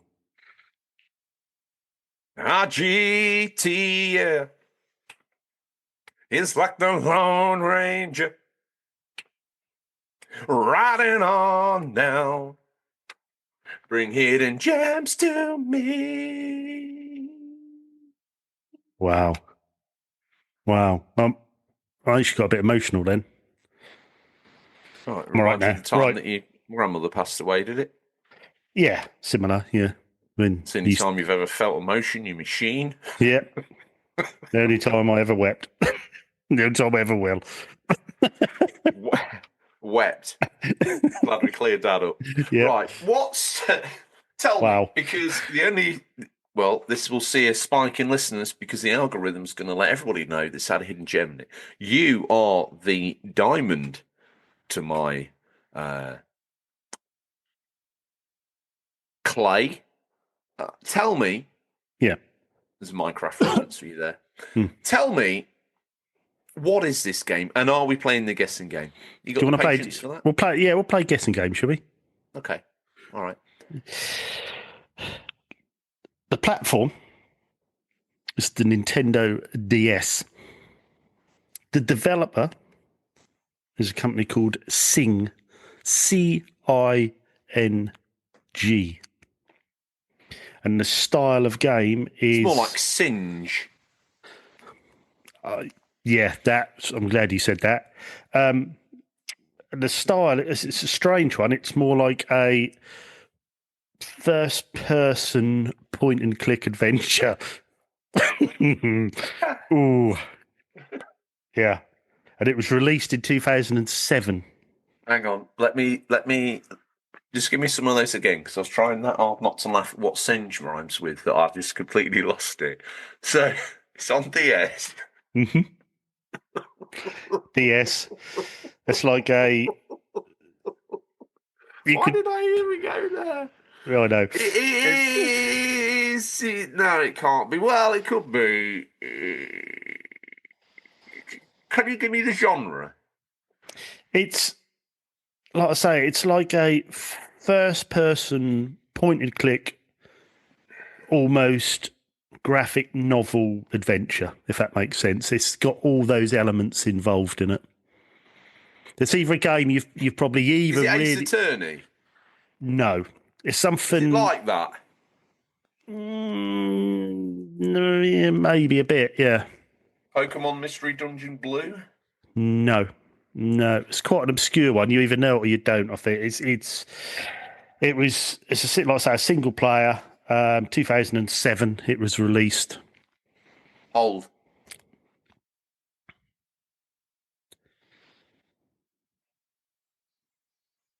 Is it You like? Is it like Leighton? no. No. What is it then? It's a game called Hotel Dusk Room 215. Have you heard of that? Who's the developer? Sing, not Singe. Who else is involved? Who's the publisher then? Nintendo. It's almost like a hand-drawn sort of character on there on the front cover. It's set in 1979. He plays a guy called Kyle Hyde, former detective, now working as a salesman. As part of his job, he arrives at a hotel looking for his former partner, Brian Bradley. Checks into Hotel 215. And it's rumoured that this room 215 grants wishes. And he finds the hotel. There's a lot of mysteries, a lot of links to his past. It's a very deep story with, spin-off twists and turns. Unusual game. The thing I like about it, you turn your DS up on the side like a book, and you have one screen with the map where you guide him through. Your other screen is first person as you walk through. You can interact with things. You have to solve puzzles and mysteries. At the end of each chapter, you have like an interrogation with someone, and that's like your boss battle to try and solve this mystery of the hotel. And it opens up, a can of worms as to what's happened to his partner and bits and pieces. Very unusual, but very good. I think it applies to quite a lot of people who are very casual gamers but like reading. I think this is a really good game for them because it is like you hold it like a book. It's like you're playing a book, but it's like you say, a graphic novel. It's quite involved. Looks for a DS looks good. I like the graphical style, that hand drawn sort of sketch sort of style. It's good interaction with the characters. They even did do a sequel to this, Last Window, Secret of Cape West, but it only got released in Europe and Japan because Sing went bankrupt. They went under, so this didn't get released in North America, the sequel. But this game, I picked this up about 6 months ago for about £2.50. As of checking today, it's around £10. It's shooting up. So if you're going to grab it now. But for £10, I still think it's a bargain. I still think it's really good if you got a DS. Some variants online are a hell of a lot more expensive than that. Yeah, I bet they are. If you get your standard version of CX, it's £10 as of recording this. But it's that quite relaxed one, and you do feel like you're almost reading a book. Like I say, you hold it like a book, you play through it like a book, and you feel like you're reading the story as you go. But really interesting. I just thought this was unique because of how you play it, the genre of it, which is like a first-person game. It's a puzzle game. It's a mystery game. It's a point-and-click game. It's a graphic novel game. It's all in one. I think it's always quite interesting. And I think they pulled it off pretty well. It's a shame they went under doing the second one. Haven't played the second one, but I will. I think that's a bit more expensive, but I will try and pick it up. I'll be honest with you, dude. You were telling me about it. I didn't guess it. Fair enough. I immediately jumped on the Google machine, had a quick look at the box. I've seen this game everywhere. Always discounted it. Yeah, I think a lot of people thought this was just shovelware, bit of cheap shovelware, like one of them mystery games where you just have to match the, find a hidden objects game. Exactly that. Yeah. But it's not. It's actually a proper detective thriller mystery novel, and you work your way through trying to solve the mysteries of Hotel Dusk, especially Room 215. Really, really good. But yeah, I'd recommend it if you've got a DS or DS Lite, whatever. If you see it in CX, because it's quite regularly in there in the shops, it's not hard to get hold of. No. Grab a copy. It is good. It's worth a playthrough, especially even at £10 now. I don't think you're going to struggle to get hold of a copy. I think you're going to kick yourself that you've looked at it and discounted it all these years as, for every great game that potentially could be shovelware, your Nintendogs, your Ace Attorneys, your Hotel Dusks, there's a million copies on the DS that are literal tat. So it's nice to know that people don't have to work through 1,000 games to find a gem when they've got year-round RGT. So this Hotel Dusk, does it have multiple endings, or is it just one ending for this game? There's a different way you can go through it. What's going on here? I haven't got to the end myself. I do believe there is multiple endings on there as well. So you could even get a game over if you, because you pick clues up as you go through your chapter, then you interrogate the person. If you interrogate them wrong and you accuse them of the wrong thing, it could be game over. You'll have to go back to your save point because you've interrogated them the wrong way and accused them of something that is wrong.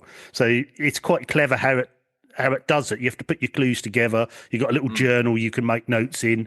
Yeah, it's good. It's a good little game. It's not too much that is... I know there's a lot of genres going on, but it's not too much that this is confusing to do. It's actually really good fun to do. And then on the other hand, it's a story that you want to keep learning more of, and it keeps you playing, keeps you invested. But yeah, if you got a DS or DSi or DS Lite, whatever, I mean, I all play DS games. Whatever DS you got, pick a copy up because it's definitely worth a play. To me, it screams perfect DS fodder. You know? Yeah. Interested. Really different, but really good. Okay, well, on that, what high praise. So chuck yourself on the Discord over the next coming weeks, or if you're struggling for a game and you think I ain't got two pennies to rub together, but I want something new, chuck yourself on the obviously once a month roughly. RGT will bring you a hidden gem, very kind of him, and then. We are getting around to updating it. If you just check the hidden gems section, there's enough there to keep you going for now, and that's being updated on a regular-ish basis as RGT brings his reviews. He takes them out of his brain and he turns them into something physical, and then slaps it on there for us to all read at our leisure. There's plenty of written material on the Discord, RGT. Plenty of it. Some very different games in there as well, for all sort of different genres and bits and pieces. Racing, driving, and sports and point and clicks, all on there really, but a bit for everyone. What genre do you think we should do your next hidden gem as? I don't know. We'll have to... Strategy. Oh, don't do strategy. Any game... Any platform, we need a strategy hidden gem, something to get our teeth in. Or two choices, or you can combine these two choices for your next hidden gem: sim or strategy sim. So these are for you then, aren't they? I think I've been terribly generous up until this point. I've let you recommend. You've changed. Maybe. If I'm interested in it, someone else is interested in it, therefore there's content in it. You just want a new simulation game to play, don't you? I need a new one, yeah. Something you recommend to me, yeah. I need something safe, because I didn't mention that I downloaded... Don't...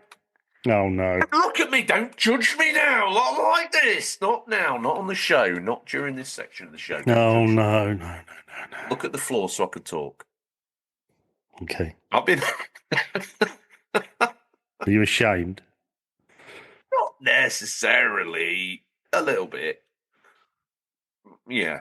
Gold Rush, the game that came out that, I've been sort of... The one you bought and never played? That's a little strong, but yeah. Is it true, though? Yeah. Well, they've lost the Gold Rush franchise, so it's been rebadged as Gold Mining Simulator. Right. Every picture in the game's changed. Everything, every placeholder, every logo. Do you know what? While they're at it, while they were stripping all the Gold Rush assets out, they actually updated the game so it's playable. How very kind. Oh, yeah, that's worth downloading that for £30 5 years ago, and it was, yeah. It's worth a revisit 5 years after the loss of franchise. Yeah, absolutely. Yeah. So they're working on a sequel for PC, which is obviously great news for PC players, Steam Deck users. kind of character, but for the console user, you're done. But I was finding some enjoyment in it. You know, I got stuck into like an hour's worth of gameplay loop. I had Rachel sat on one side of the sofa, you know, oh yeah, we need this, we need that, we need the miner's moss, we need the buckets, we need this, we need that, you know, dig here, do this, do that, rent this claim. Yeah, we're doing it together. When her interest waned, mine also did immediately. So, okay, you're done with this. I'm so done with this. So just to let you know, Gold Mining Simulator, aka Gold Rush the game. Don't waste your time on it. Really? That review's been 2 years in the making. No doubt. Come next week, I'll tell you I've been playing it for 60 hours solid. Yep, I would imagine that is what's going to happen. If that's news, and one would argue it's probably not, it's time we've got some real news out. It's time for us to scour the very darkest regions of the internet to bring you the latest stories. First up, RGT and something that caught my eye over on the old interweb the other day. And I know it's probably only me that has beef about this, but I've got beef about this. So let me share this story with you. Father, Son, and the Holy Ghost, Push Square, bring us this story, penned by the immortal, and if you're listening, what a great last name, Stephen Tailby. Little Big Planet Erasure continues. The Sackboy removed from PlayStation Productions logo. Now, I've talked about this, RGT, how I feel like Sony can't have more than one pet at a time. It finds it very hard to love multiples. And it finds it so hard to love multiples that it feels it needs to grind its ex into the dirt as if it was a piece of dog feces collected up as you take the kids to school. And you've got those tight weave trainers on, so you can't just wipe it on the grass. It's kind of almost become part of your trainer's DNA. You know that you're going to have to kind of get some boiling hot water, some fairy, and sadly, you're going to have to lose a toothbrush over this bad boy. It's that kind of scenario. So, wow. Yeah, and actually cleaning it out, you know, you see little bits of dried wheat husk from its dry biscuits and stuff, and, you know, you're fighting the urge to vomit. Well, I am now, if I'm honest. I am as well. Problem with a good imagination is you can taste that dog shit. Sony appears to have cut Sackboy from its PlayStation Productions logo screen that plays before its movies. Don't panic, George. It's the sign of a bigger problem. The animation features multiple characters from across numerous first-party franchises such as Horizon, God of War, Astrobot, and so on. Sackboy's been a big part of the gang up till now, but the latest PS Productions flick has removed him from the logo. As spotted by @RealRadek on X, the Until Dawn movie does not feature Sackboy where he usually appears. This follows a delisting, an online shutdown of Little Big Planet 3, which was previously the only way to play the community's millions of levels, the millions of hours that were poured into that franchise over the last 2 decades. Aside from some free standalone Sackboy costumes, which are still inexplicably available on the PS Store, the Little Big Planet series is largely consigned to history, and the character's absence from the PS Productions logo is another nail in the coffin. While it's a spin-off of sorts, Sackboy Big Adventure is the latest title starring the crafty character and its charming 3D platformer, which you should check out if you haven't already. All these people come raving to me about Astrobot, and that's the story, RGT, and this is where I want to get stuck into it, if I may. All these people come raving to me about Astrobot, and I'm sat there thinking, you had a mascot that could dress up as other characters from your other games, that had a reason to walk through worlds and explore. He also forced them into a 3D world with Sackboy Adventures and did all the cool things that people are raving about in Astrobot right now. Now, it was a launch title, so it must have been developed simultaneously within a silo at Sony HQ alongside Astrobot. Now, obviously, Media Molecule were busy, so they had nothing to do with Sackboy's Big Adventure apart from supply assets, etc., I should imagine. But terribly great game, very innovative. If people had played it, you know, that there's some levels that are set to music where the whole game kind of pulses and vibes to the rhythm of the song. and things happen in the background to the sort of chorus lyrics as they happen. And I've been thinking this for a long time. Why? When did Astrobot become the de facto mascot, and when did we decide that we collectively hated Sackboy so much that we were going to literally kick him out of the family home? I'll play devil's advocate now. I mean, is Sackboy even relevant anymore? Is he? Listen, dude. It's up to you. They've moved on. It's a new mascot now. Make him as relevant as you like. It's up to them to make him relevant. And they decided they didn't want to, I suppose. They got Astrobot, sold a lot more copies, more popular. Before Astrobot's ascendance, Sony were doing a lot of surveys of users and basically asking them what their opinion of Sackboy was. Now, obviously, that wasn't very favourable. Hence why we've got what I would call alopecia Sackboy. He's got the same dimensions. He's got the same size head. He's got the same size body. He's got the same little legs and arms. He's literally Sackboy has unzipped himself.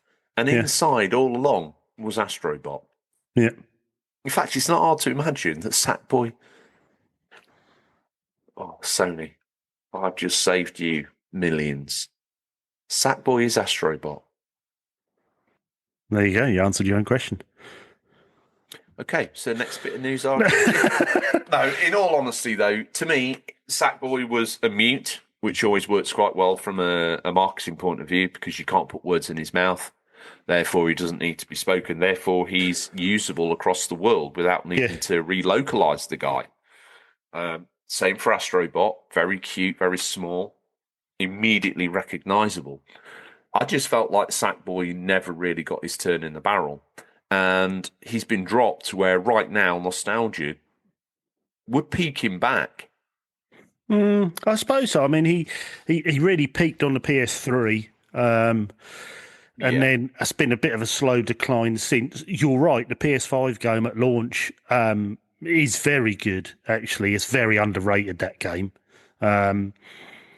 People talk about open world or more open level 3D platformers, but no one ever mentions the Sackboy game, and it is a very good game.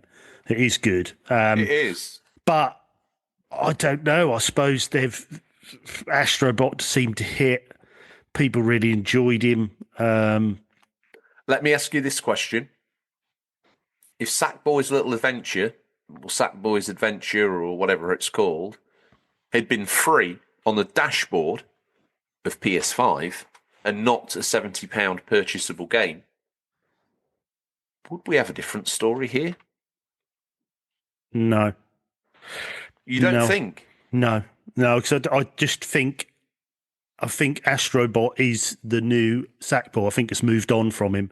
I think they've gone to the next level of platformer. They've got the music, they've got the levels, they've got that space theme, they've almost took Sackboy, boosted it, made Astrobot, and that's taken it to the next level. I honestly think Sackboy is dead. I mean, he's gone, and removing him from the thing is a bit harsh, I suppose, because he was a big part of the PS3 era. He's the mascot, dude. He's the mascot. But I think he's gone. No, I think Astrobot is now your mascot. Do you know what this reminds me of? This is modern world. New guy, been in the background, been working his socks off for 20 years, right? But because he's been working so hard, because he's been here so long, he just fades into the background as part of the furniture. Everyone's like, yeah, he got his plaudits 5 years ago. He just turns up and does a shift now. New guy turns up doing exactly the same work as other mate. They can't spare blooming sharing him. There's one for the YouTube listener. They're sharing in it. Absolutely embarrassing. No, it's not the new guy. Does that mean Sony's going to drop Astrobot like a hot stone in less than 8 years now? Well, if something comes along and does to Astrobot what Astrobot has done to Sackboy, which is better game, better controls, plays better story, better music, I think then, yeah, Are you well, suggesting to me that Little Big Planet 1 is less innovative than Astrobot? no, I'm not saying it's less in that word. I'm saying Yeah. this, but I think overall, my personal opinion, Astrobot is a better game. Wow. Okay. Well, any Sackboy lovers out there, you know where to find me. RGT, what's this? Are Sony, as a wider piece, are Sony guilty of burning through their, Xbox? We kick them. Oh, that guy's bored of drawing Master Chief's helmet for 30 years. Yeah, okay, fair enough. But they don't do dirty on their heroes the way No, they Sony don't. do. No, you're completely correct. I always think if you have a mascot, I mean, look at Mario. If you have a mascot, you keep them going. If you keep the quality of the games up, then they'll sell. But if you're just moving on to another studio every time that's come up with a new mascot, then that nostalgia sort of falls flat a bit because as you're going through, you've had 3-4 different mascots with PlayStation. You're not holding on to that same one, you know. I think too right for Xbox. Grab onto Master Chief, you know, especially the first 3-4 games are superb. You know, they made Xbox. There's a lot to learn from what they done with that, and they rightly so. They show it off. PlayStation Smutch. I mean, we had Crash and Sackboy, and now we've got Astrobot. You know, they don't seem to have the same affinity to a mascot. It's more like they have a mascot on their systems. Astrobot's Poochie to Sackboy's Itchy and Scratchy, in my humble opinion. Wow. But yeah, no, I do agree with you on that. I think they lose quite a bit of identity by not grabbing onto a mascot and just supporting it all the way through. It's a shame. You know, what is Sony's identity? Because they seem to reinvent themselves every time. When they launched, they were the grown-up, you know, you go to raves, or you need PlayStation hardcore. Need Wipeout. You know, they had Crash Bandicoot turning up at Nintendo headquarters shouting, you know, hey, Mr. Plumber Boy, and all that. Where's Crash now? You know, he's technically owned probably by Microsoft, so he's, you know, he's Phil Spencer's gimp. He's down in the cellar with a gag in, literally. Just every time the door opens, he just starts crying. He's like, "Oh no, Phil, Uncle Phil, please come have a game." I'm like, no, shut up. You know, so it's just it's odd with that. It's hard to you can link. You know, if you say Nathan Drake or you say what's the other one I was thinking of? Kratos. You know, you link them to PlayStation, but they're not a mascot of PlayStation. Do you know what I mean? You don't. It's just a shame they haven't got that it does lack identity because Mario, you know, is Nintendo. Master Chief, well, at the moment, you know, is Xbox, but that could change very soon. But you just know that it is an Xbox brand. You know, he's even green, for God's sake. Do you know what I mean? But yeah, they do lose. They do lose it. You know, with that, I totally agree with that. That's a shame. Crash is locked in a room with Banjo and Kazooie at the moment, isn't he? And Spyro and God knows who else is all tied up there. Sat round in a room, right, on a load of chairs, arranged in a circle, looking at the floor.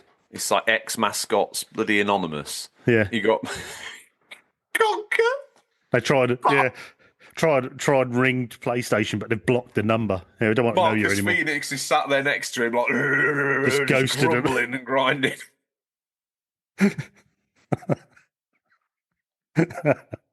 got Spyro like that. What was I ever loved? Yeah. What did I do so wrong? I do. You rebooted me. No, then I ended up on a Game Boy Advance. Sly Raccoon's like that. Tell me about it, boys. Yeah, you got a long road to go as yet, fellas. Your favourite just stumbles in the door. Nathan Drake, beer gut, totally wasted. Like, where's the place with all the mascots? Tripped over Jack and Dax to sniffing glue on the floor.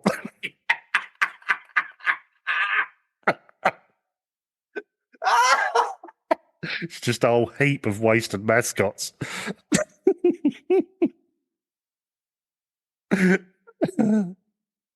Right, let's get on to this next bit of news. This is found this on Nintendo Live. Bubsy in the corner with a load of like food stuck in his fur, just like, you guys don't know the half of it. Zool over there sniffing a chupa chup like you guys. You just don't even know. In the 90s, a load of old guys just washed up from the 90s where every single person Zool, all wanted a grey with a mascot. grey Yeah, beard, Zool. trench coat on. Stinks Zool of with a Zimmer. I was quick as Sonic back in the day, boys. yeah, I honestly was. Now stinks of yak urine. James Codd's lying there with a lawsuit from Penguin. McVitie's want his hat on a plate. Bloody hell, how do we get to this? Anyway, next bit of story, Nintendo Life. This is by Liam Doolan. Nintendo Switch System Update 20.00 is now live. Here are the full patch notes. Switch 2 arrives this June, and as part of this, Nintendo has some things it needs to prepare before the new system's arrival. This includes the release of new firmware update for the original Switch today, which bumps the device up to version 20.0.0 and adds features to the home menu, including virtual game card, game share, and more. Nintendo has even made some changes to the system's icons. Apart from this, the ability to system transfer to Nintendo Switch 2 has also been added under system settings. Here are the full patch notes for this latest update, courtesy of Nintendo's official support page. This was released on April the 29th, 2025. The following icons are for new features that have been added to home menu. Virtual game card. Purchase Nintendo Switch digital software DLC and some free software are now virtual game cards and displayed in a list in this menu. You can virtually load and eject virtual game cards between up to 2 Nintendo Switch systems. Virtual game cards can be lent to others in the same Nintendo account family group. For more information, see the virtual game card guide. Game share. Compatible software can be shared from a Nintendo Switch's 2 system to other nearby systems to play together. You can only play via local wireless, and the Nintendo Switch 2 system must initiate a game share.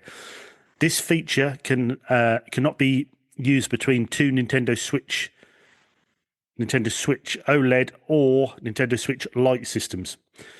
User verification settings has been added under user settings. You can restrict access to virtual game card menu by requiring entry of a PIN or signing into your Nintendo account. Online license settings have been added. When turned on, you can play, download software or DLC you've purchased while the system is connected to the internet, even if you don't have the virtual game card loaded. For more information, please refer to the details and the option of the system settings screen. Also, the Nintendo eShop and Nintendo Switch News icons colour on the home screen menu have been changed. Multiple save data can be selected and transferred at once in Transfer Your Save Data menu. System transfer to Nintendo Switch 2 has been added under System Settings and then System. You can perform a system transfer from your Nintendo Switch to a Nintendo Switch 2 using local communication. For users that will lose access to Nintendo Switch before receiving their Nintendo Switch 2, there is an option to upload a system transfer data to a dedicated server, which can then be retrieved on their Nintendo Switch 2. After you upload your system transfer data to the dedicated server, the Nintendo Switch system will be initialized to factory settings, so only perform this transfer if you are able to complete the transfer on Nintendo Switch 2. If you want to continue using your Nintendo Switch until you have a Nintendo Switch 2, we recommend completing the system transfer using local communication after you have acquired a Nintendo Switch 2 system. An internet connection and Nintendo account is required to complete both local and server-based transfer systems. For more information, see system transfer from Nintendo Switch 2 from Nintendo Switch to Nintendo Switch 2. The appearance of some user icons have been updated. For more details on Nintendo Switch 2, see the Nintendo website. Note that the use of primary console has been depreciated to the transfer to the virtual game cards and pass-enabled console and will be used instead on a console set as pass-enabled console for a user. All users of the console can access certain subscriptions or passes for some software. And again, for more information, see how to set or change password-enabled console for a Nintendo account. So that is a bit of a monster, but we knew it was coming with what we got now, less than about 4 weeks to the launch of the Switch 2. So, Well, the reason why I lobbed it in there for many reasons, and I'll start at the top. And I woke up the other morning and I've turned done on the same Switch thing. and felt like I had a Switch 2 all of a sudden. Yeah. You know, the Yeah, I was the same. graphical logo changes, the Nintendo news section, the online section of the Switch, different. Menus for the options, different. The overall look of the Switch feels nice now. You know, everything's been branded to that red. I even I downloaded that Escape from Mistwood Manor, and suddenly it just said game card downloader with a little card going in. I thought, the hell's going on here? What's this all about? Exactly. You know? And if you notice, there's an icon for a game card above all your games now. Yeah. And if they're online store, that's filled in. If not, you've got to pop your game card in. Generally, I've been impressed. The one place where I'm most impressed, and this is the main reason for bringing this in here, is the Switch store. Obviously, you and I have talked about the orange. That's gone. We're now a flash of red. We're in the store. A store that, bizarrely, all of a sudden, has been curated with the Nintendo gold seal of quality. Now you have to dig to find the trash, and the treasure and the nuggets are right on the surface waiting for us. At last. 8 years too late, but at last. This curation has come at the right time. Mm-hmm. The swamp needed draining before the Switch 2 came along. Right? Especially with these virtual game cards, a lot more digital. You know, it's going to be a lot more digital people using the Switch, so they needed to sort that, and they've done it. To be fair, they've done it. So, and the other reason for this being here is they have made damn sure that their Switch business, Switch One business, is scalable and transferable in the most easiest and frictionless way possible, because they cannot afford to lose users to this. I like this idea of if you're getting rid of your Switch before you Switch 2, you can upload it to the cloud, and like they'll hold it about there. That poor dude or dudette that's doing the trading thing. Like, they can sell it now for X, but now they've got to go gameless for a couple of months while they wait for their Switch 2 to arrive. Yeah. They've considered every angle. Which did surprise me with Nintendo, to be honest, but I can understand from, like you were saying, they needed this to be a perfect changeover, really. The hemorrhage of users from Switch 1 to Switch 2, they must be super nervous about, because they've got now arguably their biggest ever install of active users. Definitely. It's not like the Wii or whatever, where people, you know, grannies bought one for when little Johnny popped round so he could do his Wii boxing and whatnot, and it got turned on probably once a decade or something ridiculous. Now, these Switches tend to be a lot more active, and they've become, in some ways, people's primary console, but in some ways, people's secondary console. Yeah. They can't afford to lose. No. Hang on, the UCP cat for some reason is moaning. Come on. Was that Adam? Yeah. The only podcast that names a cat Adam. Yeah, come on, Adam. Jesus. Well, I've opened the door now, and he's just stood at the threshold. I got what I wanted. I got the interaction. I got the door open. I got my name read out on air. He's gone, what do you mean Sackboy's dead? What are you on about? That's what he's here. Oh, what do you mean? Oh, you've got me dressed up as him. Yeah, I do that. I get all my pets dressed up as my ex-loves. Come on. Wow, that's a statement that needs remembering. Woo. I'm writing that one down. It's part of the law. Yeah. Anyway, so well done to Nintendo. I think they're handling the Switch with a real nice maturity.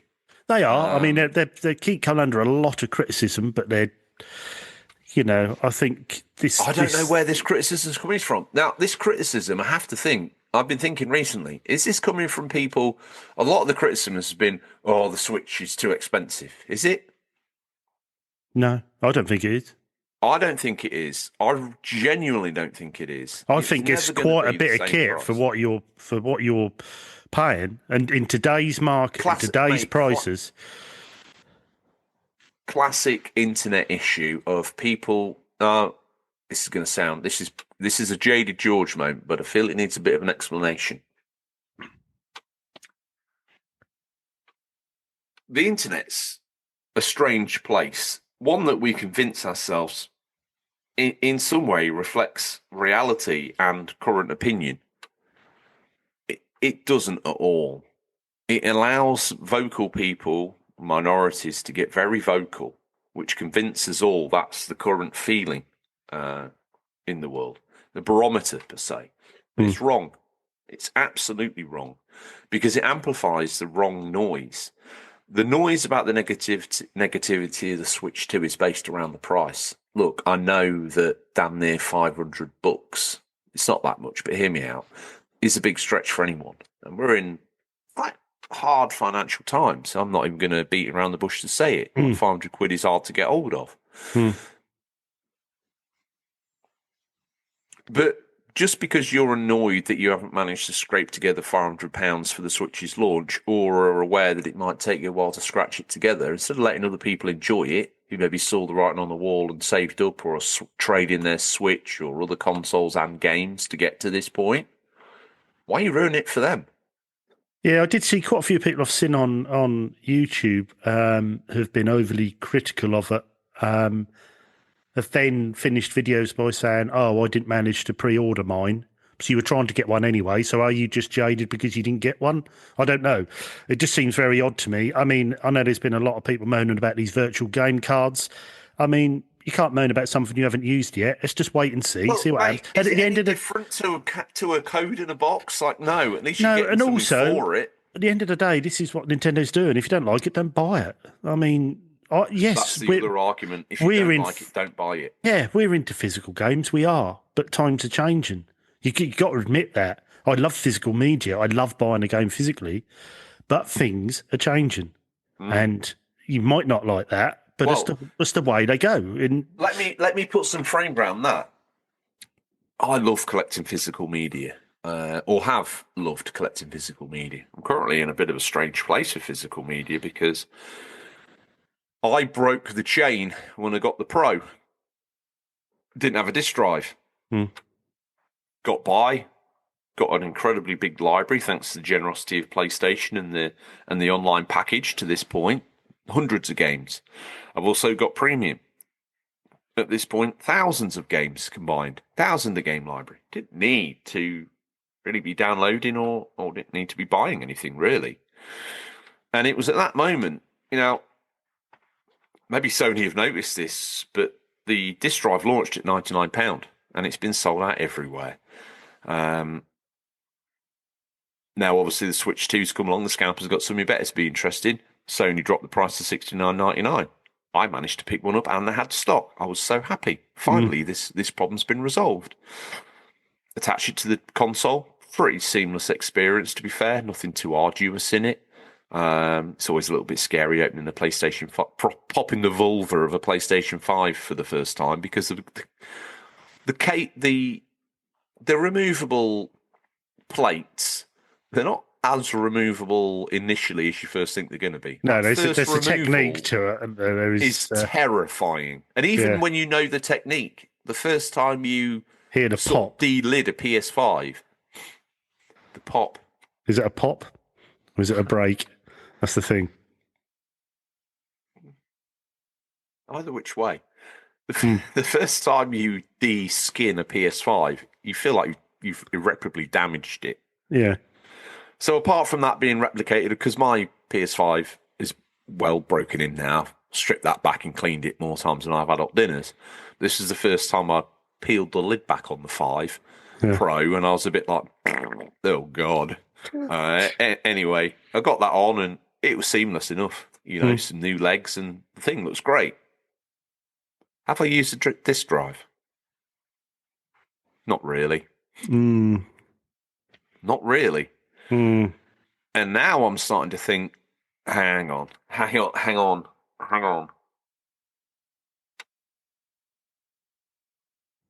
I'm changing.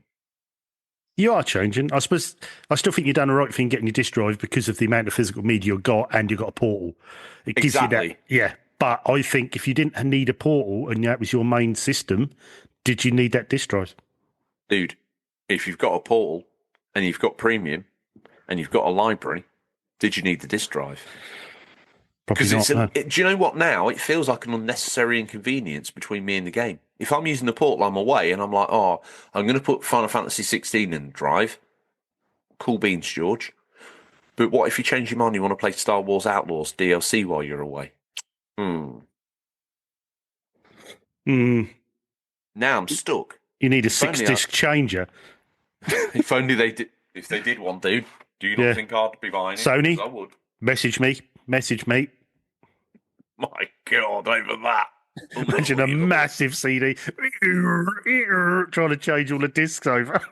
Well, one thing I did notice about the 5 to the Pro was the disk drive was so much quieter. My Mark 1 launch PS5's disk drive, even from launch, sounded like a badly maintained twin-tub washing machine from 1964 being used today, sans servicing. And it was loud. It was obnoxious. I always used to think, you've done wonderful work on the fan, Sony. Shame that that's been completely ruined by the disk drive. Sounded like a stalling Mark II diesel Sierra. Yeah, my disk drive's my disk drive's only loud on the first sort of couple of minutes of install, and then it just quietens right down. But that's that for when that first started the disc in. Don't forget. Once you've installed it and you power your console back on so you think, oh, I'll play my console. Oh yeah, I'll play that game. For the first 2 minutes of you playing that game off of disc, even though it doesn't need the disc drive whirs up and then grinds. And so it's an Eaton twin splitter with a clutch in backwards. It's a disaster zone. But the Pro and this removable disc drive fixes it, RGT. I must shout that from the rooftops. It is whisper quiet. Is it really? Oh, well done. Oh, that's good. And I did not expect it. I thought this was going to be a cheap disc drive. I just thought it was just the same disc drive that was just modular. I didn't realise it was a new. Well, if it is, then what have they done? Bit of oil, bit of WD, lube that bad boy up. 3 weeks from now, mine's going to sound like Final Fantasy 16. Oh, great! Here we go. I hope not, because it's been quite a nice experience. Refined, isn't it? It is. That's a great term. Pure Xbox. Told you we'd visit the Holy Trinity. Trinity. It's my new teeth. Forgive me for it. Fraser Gilbert reports Xbox One platform, number one platform for Claire Obscure Expedition 33, but worse for average playtime. That's the Game Pass influence for you. Effluence for you. Claire Obscure Expedition 33 attracted a massive audience on Xbox Game Pass when it launched last week, even despite the shadow drop of Oblivion remastered a couple of days earlier. I did hear a lot of publishers get a little bit sort of upset about that shadow drop because they'd put weeks and weeks into preparing the oxygen supply for their game, to have it absolutely ripped from its face because Oblivion Remastered just decided to appear. I think indie developers majoritively were the most sort of disappointed. It is what it is. Anyway, as reported by the Games Business, new Ampere data has revealed that 45% of Expedition 33 players are on Xbox at launch, followed by 30% on PS5, 25% on Steam. It was a similar situation for Oblivion Remastered, which racked up a whopping 47% of players on Xbox, 30% on Steam, and 19% on PS5. Xbox was the number one platform for both games because of that Games Pass inclusion. 45% of Expedition 33 players are on Xbox, while 47% of players, Oblivion players, were on Microsoft's platform. As mentioned, Xbox Games Pass is the big reason why Xbox has become the number one platform for some players, and it's also why it's the worst for average playtime. Claire Obscure Expedition 33 on Xbox have only racked up an average of 2.2 hours, while that number is double to 4.4 hours on both PS5 and Steam. Oblivion, once again, fares very similarly. There's nothing too unexpected about this, as loads of curious Xbox Games Pass owners will have tried Expedition 33 and bounced off it for whatever reason, whereas those who are buying it on PS5 and Steam are the game's target audience and obviously want to get their money's worth. Anyway, the good news is that Oblivion Remastered didn't affect Claire Obscure Expedition 33 too harshly. according to Expedition 33's publisher, with Kepler Interactive senior portfolio director stating that the launch went as well as it could have possibly done in our eyes, and the proximity to Oblivion didn't seem to harm us at all.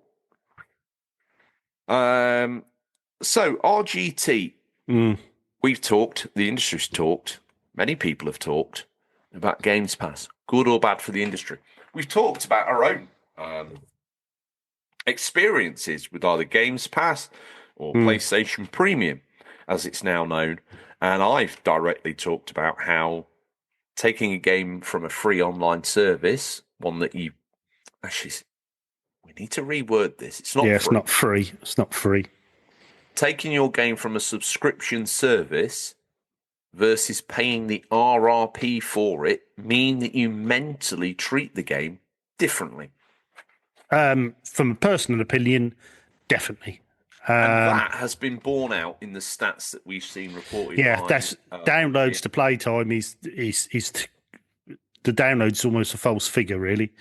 People have got Games Pass, something new has come on, loads of people have downloaded it, not many of them have played it. Do you know what I mean? And if they have, they're bounced off quick. But going forward, is this going to be the way? Do you know what I mean? Are these subscription services? I mean, I have Premium.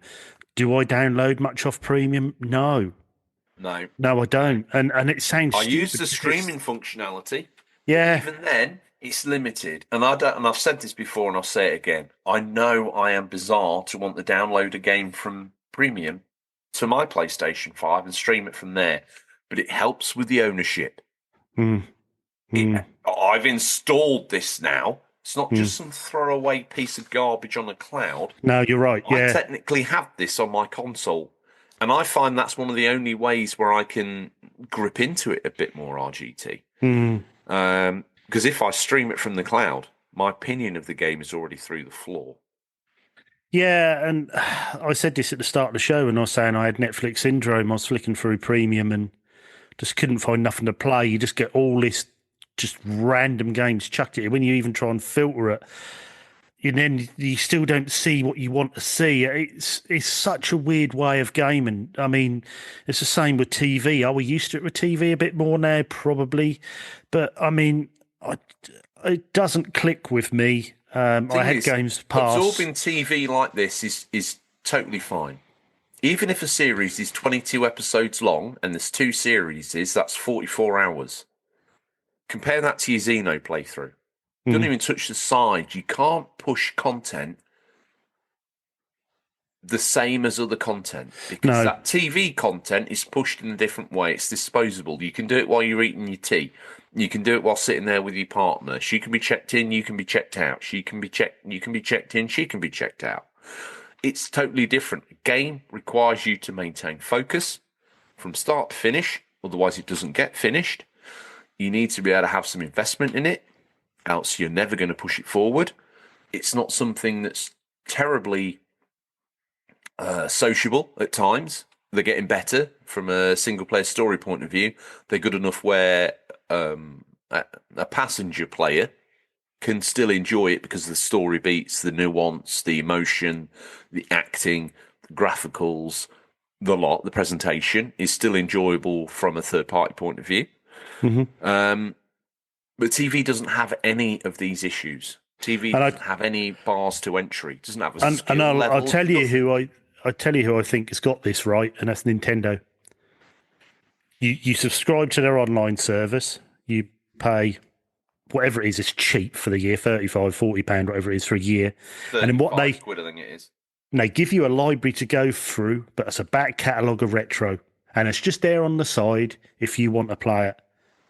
But your main games you purchase. So you're still getting something for subscribing to them, but you're getting the retro, you're getting the N64, you're getting Mega Drive, you're getting NES, you're getting Super Nintendo. You've got all those games there, but they're not affecting the sales of the games that are coming out. I think they've got that happy medium, and I think they're absolutely bang on with it. Do I like PlayStation Premium or Extra? No, I don't. Do I like Games Pass? No, I don't. It's just not for me. I know it's for a lot of people, and I understand that's perfect. That's perfect for a lot of people. For me, I'm with you. If Xenoblade Chronicles X had it been on a Nintendo service that I subscribed to and I downloaded it, I'd have done 2 hours of that and dumped that game. But I didn't. I paid 50 whatever pound for this game, so I wanted to push through and see what I could learn from this game. Otherwise, I wouldn't have gone back to it. I'd have just bounced off onto the next thing, and it's... Well, it holds, bizarrely... That might be a me thing, but, No, I think... You know how we had to reframe my speech on the way into this because I said, it's free? Mm-hmm. I genuinely believe that's the sales methodology behind these services. No, you're correct, free. Yeah. Because people say, I got that download for nothing. You didn't. You've probably only downloaded 2 AAA games this year, but you've probably played £170 in subscriptions. So you're actually no better off from the games you would have actually bought. So do you know what I mean? So it's, yes, there is back catalogue games there. Are you playing them? Are you downloading all these 360 games and bits and pieces, or, PS2 games? Are you streaming PS3 games? I would probably like to say not many people are. I was thrilled to see, the rumours are that we might even be able to download PS3 games in the imminent future. I don't think it matters one jot. I was excited to see PlayStation 3 games launch on the service. Definitely. Is PlayStation 3 my favourite PlayStation? Yeah, actually, maybe it is. Am I going to play him? No. Why? I don't know. I've got the original hardware. Am I likely to fire that up and play it on there? No. I don't know what's wrong with me. OG Tom had it right the whole time. Nostalgia's all right, but it's good for nothing. Nostalgia is going to fill a shed or a spare bedroom with stacks of old games. Yeah. And do you know what? If I sat down and attached electrodes to your nipples and tortured you, not only would you subscribe to the show immediately, exactly. You need a new. This is how you resubscribe to the UCP. Yeah, but you would swear to me on your firstborn child's life that you have every intention of playing these games. Oh God, sadly, the reality in your brain doesn't bear up to the reality. You're never going to play these games. Not hoping hell. And we're not playing them on the premium services. So what are we doing? Yeah. What are we doing? It's physical collection is nice to have, and it's the thrill of the hunt as well as it is as playing it. It's for me. Yeah. For me, the difference on digital, I don't get that. I know some people will. The digital age people are coming through. They've probably got digital libraries. They've probably got emulation boxes racked up with thousands of games which they've collected, and fair play. I'm more of a physical media guy, but even so, I do play digital games. I do download digital games. But does a digital game on a subscription service mean as much to you as pre-ordering, buying that game, and then playing it? No, it doesn't.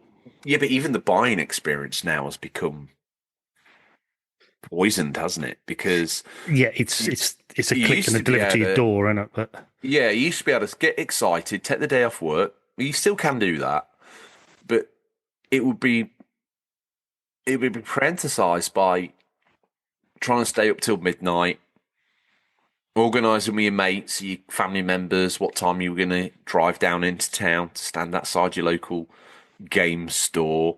While you're in there, you could buy a little bit of tat. There might have been some pre-order shenanigans. Probably a rag. One of those things you tie around your head. Probably something daft like that. But, you lapped it up because you're like, if it's free, give it me. I've stood outside on July afternoon at midnight. I damn deserve my rag. Yeah. And you're there, you're taking the pin badge and they're offering you the Brady guide and you say, no, I don't need it. And then you're thinking, maybe I do, and it's only half price, so I'll get it now. And you're giving me such a nostalgia vibe now, I tell you. Brady guides, getting the game. You've probably had to substantiate your gaming props in the queue as well, because some guy was there like 30 seconds before you, so he's more of a gamer than you. So then you get into a bit of a chest out about, well, I've been a big supporter of this console and this franchise since day one, mate. I'm the guy. And he's like, no, I'm the guy. You can see it now, can't you? That sort of drivel. That's all part of the shenanigans, the playground battles of who's got this, that, the other love and not. And then you're walking back to the car and you're cuddling your console or the game close to your chest because it's midnight. There's drunken, crazy people about who might just fancy a slice of grabbing that game straight out. What's that? Oh, I'm going to lose a boy. Look around. He's got kebab smeared all over his face. But he's calling the sober man a loser because he's clutching a piece of plastic silicone with a piece of silicone inside of it. Look at him. So you sneak back to your car like some sort of shadowy, geeky ne'er-do-well. And you have to drive back where you imagine all the different things you're going to do. And you get home. And admittedly, the situation's been slightly depraved over recent years because then you have to sit and look at Instagram Reels while you wait till 4 a.m. for it to download and finally install the day one patches. But yeah, you're up at 4 a.m, you're ready. Yeah. Geared up. And you slide into that game and lose yourself until you fall asleep, probably 20 minutes later. But, the experience was yours and yours alone. Yeah. That excitement now, gone. New games come out, new game's been announced. Don't forget to go on the digital store and pre-order it, or what, in case they sell out of digital copies. Do yourself a favour, dude. Honestly. I've never thought of it like that as well, actually. Why would you pre-order? Yeah, that's why they offer Berks a pre-order now, isn't it? On digitals, because otherwise there's no reason to pre-order digital. I didn't think of that. Yeah. Oh, God. I've never thought of that. It's 1 minute past 12. If I don't get on the digital store in a minute, maybe the game will be sold out. Dude, have a word with yourself.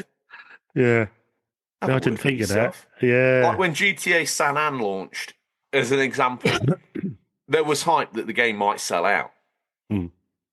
And therefore you might not be able to play it. Yeah. It's my only way to play it. Not now. Yeah. Why are you downloading it now? Just download it in the morning. Go to sleep. You're right. In fact, go to bed. Download it from your phone. It'll be ready for you when you get up in the morning. Yeah. Yeah. I can do that? Yeah. Yeah. And this is the only time pre-order makes sense, because instead of staying up till midnight for it to click and say buy, pre-order it now, pre-download it to your console, be ready for you in the morning. There are perks to either, right? But to me, saying goodbye to that whole, and in a way how we have bought and done business and got excited about things in history is hard to let go of. But in the absolutely ravaged retail environment is the UK high street. And I would argue, based on information that we've gathered up across the world, the retail brick and mortar stores are either struggling or they're done. Yeah. Yeah. It's sad, really. Yeah, it is, yeah. Yeah, it is. Anyway, let me apply my Red Faction rag. As I say... Yeah, that's right. What are they called? Is it rags? I really don't know. I'd hate to comment on it, really, in case I make a dubious slip. Mate, if you're that terrified of upsetting someone because you called a triangular of cloth by the wrong name, as we use it as a description of some tat for a PlayStation 2 era game that most people have forgotten about and has no inclination to be any way attached to that merchandise that they're giving away for free. Can you imagine working in, I don't know who makes it, at THQ, the publisher? Oh, we need some pre-order stuff for this this sort of shooter game. Destructible scenery. It's a bit of a first, yeah. Set on Mars, futuristic shooter. All right, yeah. You better pre-order 4,000 rags. Yeah. The Red Faction logo nailed on it. That'll be the decision maker at the till, Brian. Yeah, absolutely great idea. Bang it! Yes. Random merch. The most random merch. Pre-ordering an Xbox 360. Don't forget your beanie and your badges. I'm somebody. I bet that hat's probably worth some. I bet that hat and those pins still on that piece of green cardboard's probably worth a bit of. Where are they? They're probably gone. Anyway, sure that beanie's worth at least £3. Yeah. Without a doubt. That brings us to the end of the news. Thank to everyone out there Hope you've enjoyed that. I suppose the next thing to do, RGT, is to slip and slide into our subscribers, not literally, but into the readout. Yes. That is part of their tiers perks. Yep. I can't remember who started last time. Shall I start this time? I don't even think it matters anymore, RGT. Okay, well, sooner or later, one of us is going to say something absolutely outrageous. It's only a matter of time. It's going to be. Where did you rather efficiently send me this list, and why am I not seeing it? It is on your WhatsApp. Is it? Right. Next to a picture of your PlayStation 5 taking a sup from a rather badly erected brewing area. People are not going to know what we're talking about. This was off air chat. Message in if it makes sense to you to have your brewing keg directly underneath your PlayStation 5. Nothing is sacred in this show, is it? Nothing is sacred. Right, on to the subscribers list. And listeners also, tell me the legitimacy of having a brewing keg doing its business sat right between your legs in the front room. And also tell us, welcome to the lounge. Should George have a decent night's sleep before we record? Right. This episode will be a hallmark of the quality going forward for Season 6. Great. Yeah. It's going to be a struggle. We start off with... What we're doing is we're managing a very slow decline. Oh, I would say fairly steep ski slope. Irrelevance. Yeah, we're heading at a fair pace. Every now and then, people remind me that talking in the show like this is probably going to kill the show, but I feel it keeps the show humble. Yes, keeps us real, relatable. There we go. Can you relate to a man in a PlayStation Primark hoodie? No, I didn't think you could. No, not at all. What about RGT coming in looking like he's downloading the very pixels in front of our eyes? Look at your top. An Atari football shirt. Is that what that is? It's a football shirt. Well, it's not a team shirt. It's just ones they made. They're not a football shirt material. Atari with the Atari emblem on the back. Yeah. Don't know if you can see it for the. There you go. Anywho, for the visual listeners, visual people there on YouTube. Yeah, I don't know what it is with us. Whether we've formed too much of an strong audio listening, those that are dedicated to the lore and want to totally believe the places that we say we are, and therefore YouTube would be like the Antichrist to them, really, because they just see two middle-aged men recording prostate in their own what looks like bedrooms. If I'm honest with you. Yeah. No, hang on a minute. George is recording from a super secret scientific nuclear bunker. Cock's going back. Yeah, he is. Yeah, just don't check the YouTube out. No, don't watch that. Just listen. Download as well. Don't stream it. Download. Please download it because if you just stream it, our service doesn't even see it as a listen. Yeah, it's really super weird. Frustrating. We're living in the dark ages where you've got to download it to your device. Look, you're supporting physical media by downloading this show. So stand up and be counted. Yeah. Are they? Right, anyway, onto our subs list. Got a cassette of the show. Yeah, well, they have, yes, a very, very, what should I say? Very special few, I shall say. Very special few. I thought you were going to say very cottage industry of you, George. Cottage industry. Anyway, onto our subs list. These are all the guys that very kindly subscribe to us every month to keep the lights on, just about, UCP Towers. And we'll start with our good friend from Sweden. That is Cenox. Thank you very much, Cenox.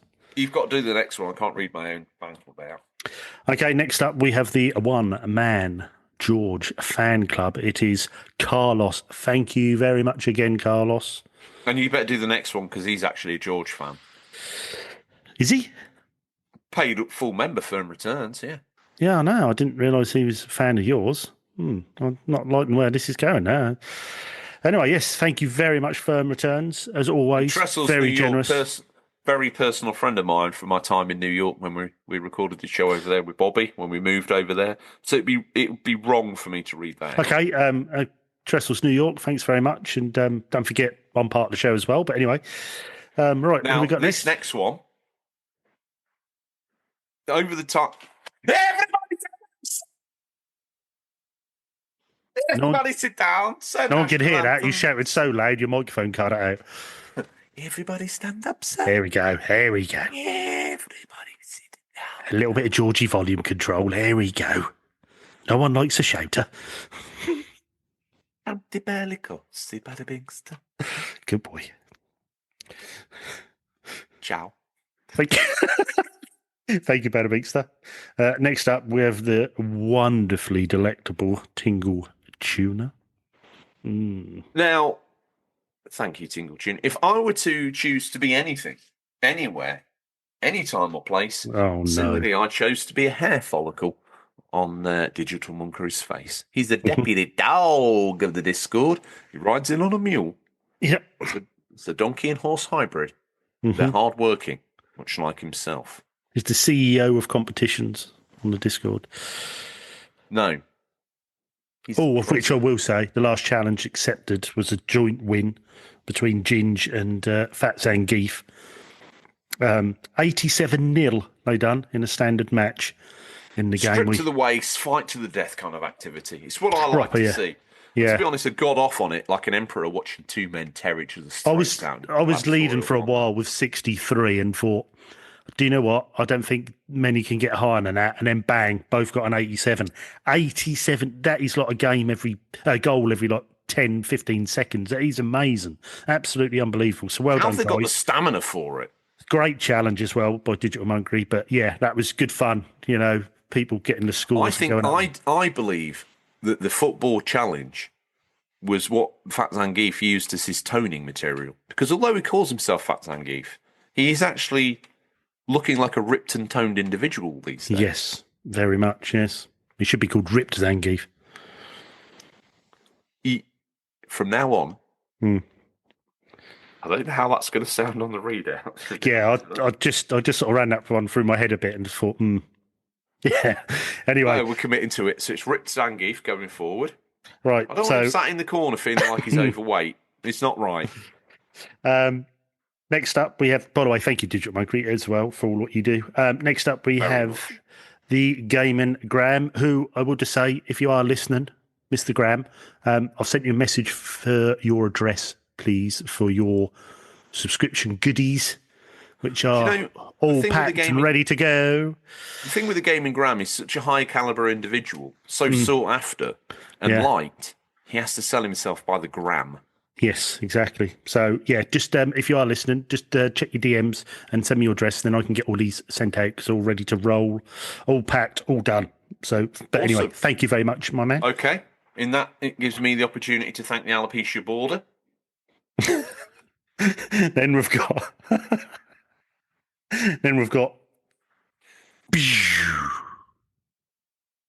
Gernbrand. It's Boba Loba. You know what? You know, he's had some, what I would call, bloody good successes in his life recently. And, you know, every time I go on my phone, I seem to have to trawl through, and I love it, don't get me wrong. Trawl sounds bad. But I seem to be greeted by his outrageous life now, where he's almost like some sort of con celebrity.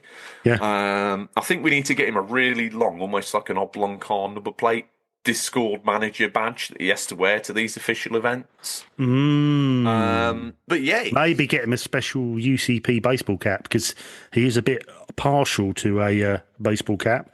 So if we get him a UCP one, dare I say it, that if we're going to get him a baseball cap, hang on, you want one?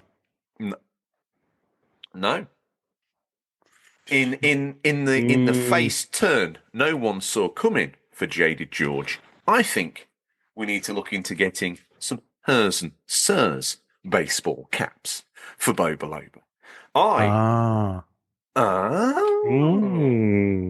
Jaded George is being kind for a change. But no, in all seriousness, it brings me great happiness, genuinely, to see Boba Loba doing well. So never superb. Has his catchphrase "going brown" been more prescient. See what I did there, RGT? I took Who we got time. next? Who we got I took next? time to bring you under my wing, and you were like, "Oh, I feel safe. I feel comfortable. Let me look up at him." Who's I next? almost admire him. Slap. Yeah, I feel dirty and ashamed. Who's next? And the only reason why I did all that was to hurt you, RGT, I know, not play below. you love seeing me in pain. Nothing brings me to the climax of a show more than that. Up next is and that's the face you'll make. Up next is God help me. Let's get this done. Jesus. That even a red-headed stepfather would dream of. It's the immortal Ginge. Not only is a goal-scoring superstar hero, rumour has it he can lift a couple of stone up with his little toe. Goal-scoring superstar hero. What a tune. You're a goal-scoring superstar hero. What game's that from, if anyone know? Put it in Discord if you know what that's from. RGT will send Best you a game ever. free game from his library. Can you stop telling me to send stuff to people? We've already decided that you don't need it anymore. You go digital. Get it gone. Have we decided that? Yeah, I decided for you. Ah, okay. Mrs. RGT gets somewhere to put a mower and somewhere to put a cup of tea down in the front room without fear she's going to ruin a very rare copy of Dragon's Lair or something ridiculous. You finished? No man should have his lawnmower stored in his kitchen because he doesn't have room in his shed. Depends what your priorities are. Right. Next up, we have the Lord of Darkness, which is the wonderful and sexy Harvey Retro. Thank you very much. If you need art doing, yes, there's demand to see. This is how the UCP would do an advert. You want a drawing doing out, doodle, something like that. You want to refresh your whole business. I'm talking you're the vice president of B&M. You sat there thinking, I don't like the look of those letters anymore. I need something new. Harvey Retro will draw you something up in a heartbeat, and it would be amazing. Yep.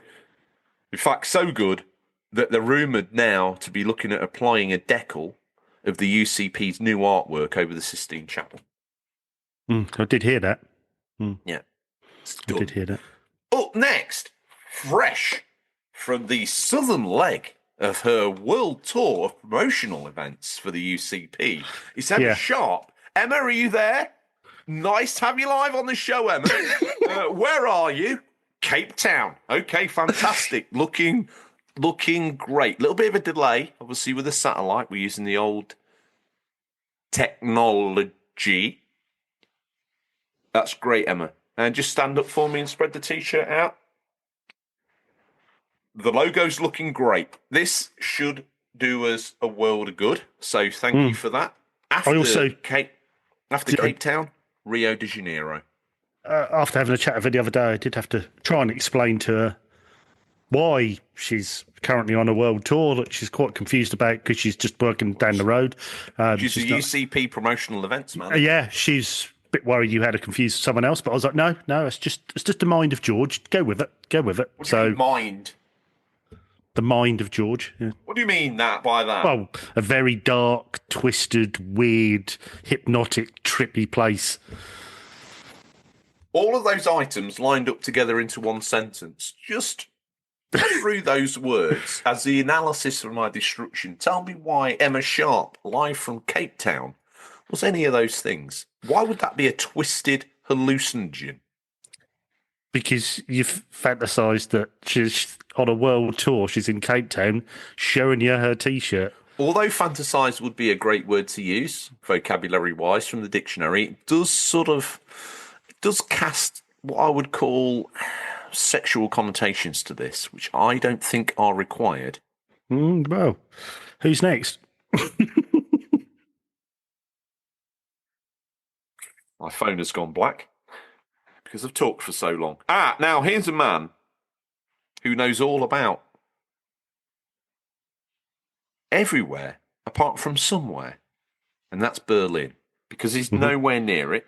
The immortal great. Thank you, sir. Yeah, thank you, great.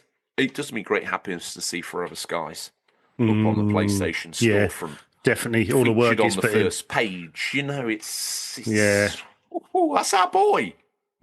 Definitely, yeah. Well done, Greg. Great work there. Next up, we have... Oh, no, I'm no saying you. Yes, Mum. Yes. It's too late. You've had her. It's Mumsy. Jesus, Up next, yeah, it's I like Mumsy. See that now? George has done it now. God damn me. Yeah, sorry, George. Yeah, it's Mumsy, by the way. Up next, it's only right and proper that your Chest ego out. hears this. Chest out. I have one man. This guy has a fan club, which the name suggests more than one person. Coach load, I think you'll find. 38-seater bus, 37 of which seats are empty. The other one is the driver. The RGT fan Which club. is me. I'm driving my own bus into town. Yeah, going brand downtown. Who's next? Wow, we have the hardest man on the internet, which is Pete Brocklehurst, the cinder block juggler himself. He don't throw at school sports day. He didn't throw javelin. He threw an RSJ, and he got the school record. Now, I don't know what school day you're talking about, because I thought you were going to tell me that he threw a wobbler. That was the day he didn't get a medal. Threw a wobbler. That's pretty heavy, RGT. That is a classic, yeah. Proper wobbler. Up next, some ride him like a bike, but he's a man with more respect for his morals than that, so he changed the name via default to Simon Pryke. Yes, thank you. You've tried to skip one there, haven't you? I just noticed that. So I will do love him or hate him as Billy Marmite. Thank you, Billy, which leaves you with the new. And how do you want me to give me the sort of? Well, you got to go full bore, and you got to say ripped. Give me a bit more setting. Where am I? It's my first. Is this my first? Yeah, I think your first Zangief dungeon, and it's a ripped one. Yeah, ripped Zangief dungeon chains candles. There you go. My first ever one is in a dungeon with candles. Okay, so I'll be honest with you, I'm a bit terrified. So it's probably a bit like this. Yeah. Oh.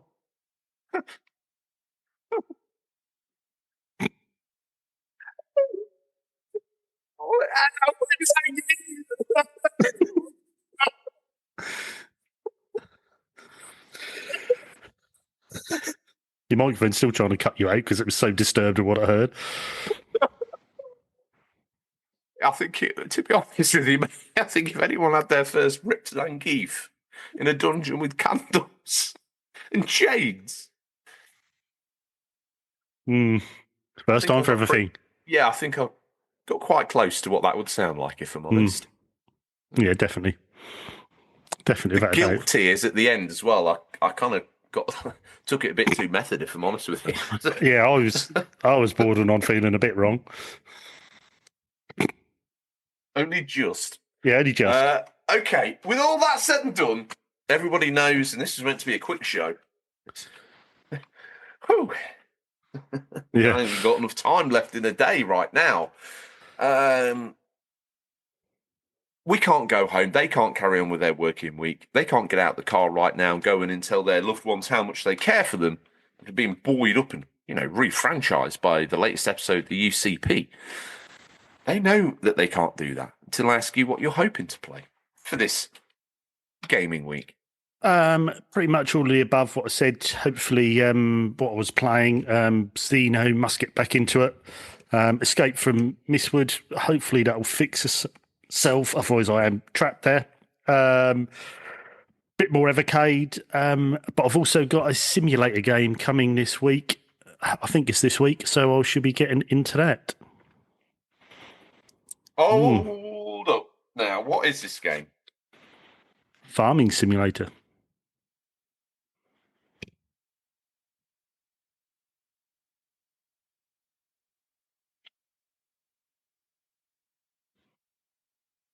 On the Mega Drive. Not what I expected. No. It's better than I expected because I 16-bit version I ordered from so I think that's coming. So yeah, I'm looking forward to trying that. I can get on board with that. I cannot looks get good. on board with the C64 version on Evercade. Absolutely not. It's disgusting. It's Have you played depraved. it? It's immoral. Oh, that's Looks- awful. Someone's put a lot of hard work into that. It is. It's beautiful. But if you're going to get any version, surely going to get the 16-bit Desert Strike version. Why? Yeah, Would you me and not? you would say that, but there's obviously a lot of fans of 8-bit stuff. They like it, so it appeals to both. It's quite popular. But anyway, I've ordered a 16-bit physical cartridge, so I've got that coming to try. Get the Retron set up, get it on a big TV, and get me a ploughing, boy. Steady. The only thing about it is the field's just doesn't look big enough. No, it's obviously going to be limited for the hardware it's running on, but we'll see. We'll see. I'm looking forward to trying it. No, I'm excited. I didn't know you bought that, and I didn't realise what I'm desperate for. I did send you a link to it, but I know. I think you ignored me. I didn't ignore you. I just didn't want it on the Mega Drive. I wanted to play it on Switch. Oh, can you get a port of it on the Switch, the 16-bit one? Can you? Well, why can't you? All right, there's no get angry. It's not my fault. I didn't make it. Oh, I'm Jesus. furious. Jeez. The hell. I've got to go up in the loft. I've got to get all the wires out. I've got to drag a CRT down. That's probably my death sealed, isn't it? In the local Farmerton newspaper, a man dies after falling from ladder from loft with TV wrapped around his neck and a Mega Drive lodged in his lower colon. Sort of slightly deformed Max headroom. Head Clutching straight a freshly delivered time travel mystery. Clutching a freshly delivered copy of a game for Mega Drive. Yeah, from 1989. What's going on? Bergerac's going to be very confused when he comes to investigate that. Well, it's either that or you just buy that Mega Drive that you were talking about. 45 quid. There you go. Bang it on your big TV. Oh. Oh, there's How much is this farming cogs simulator turning. on Mega Drive? 50 quid? 40 quid. So £95 Mm-hmm. all in. To play the premium edition of Farming Simulator.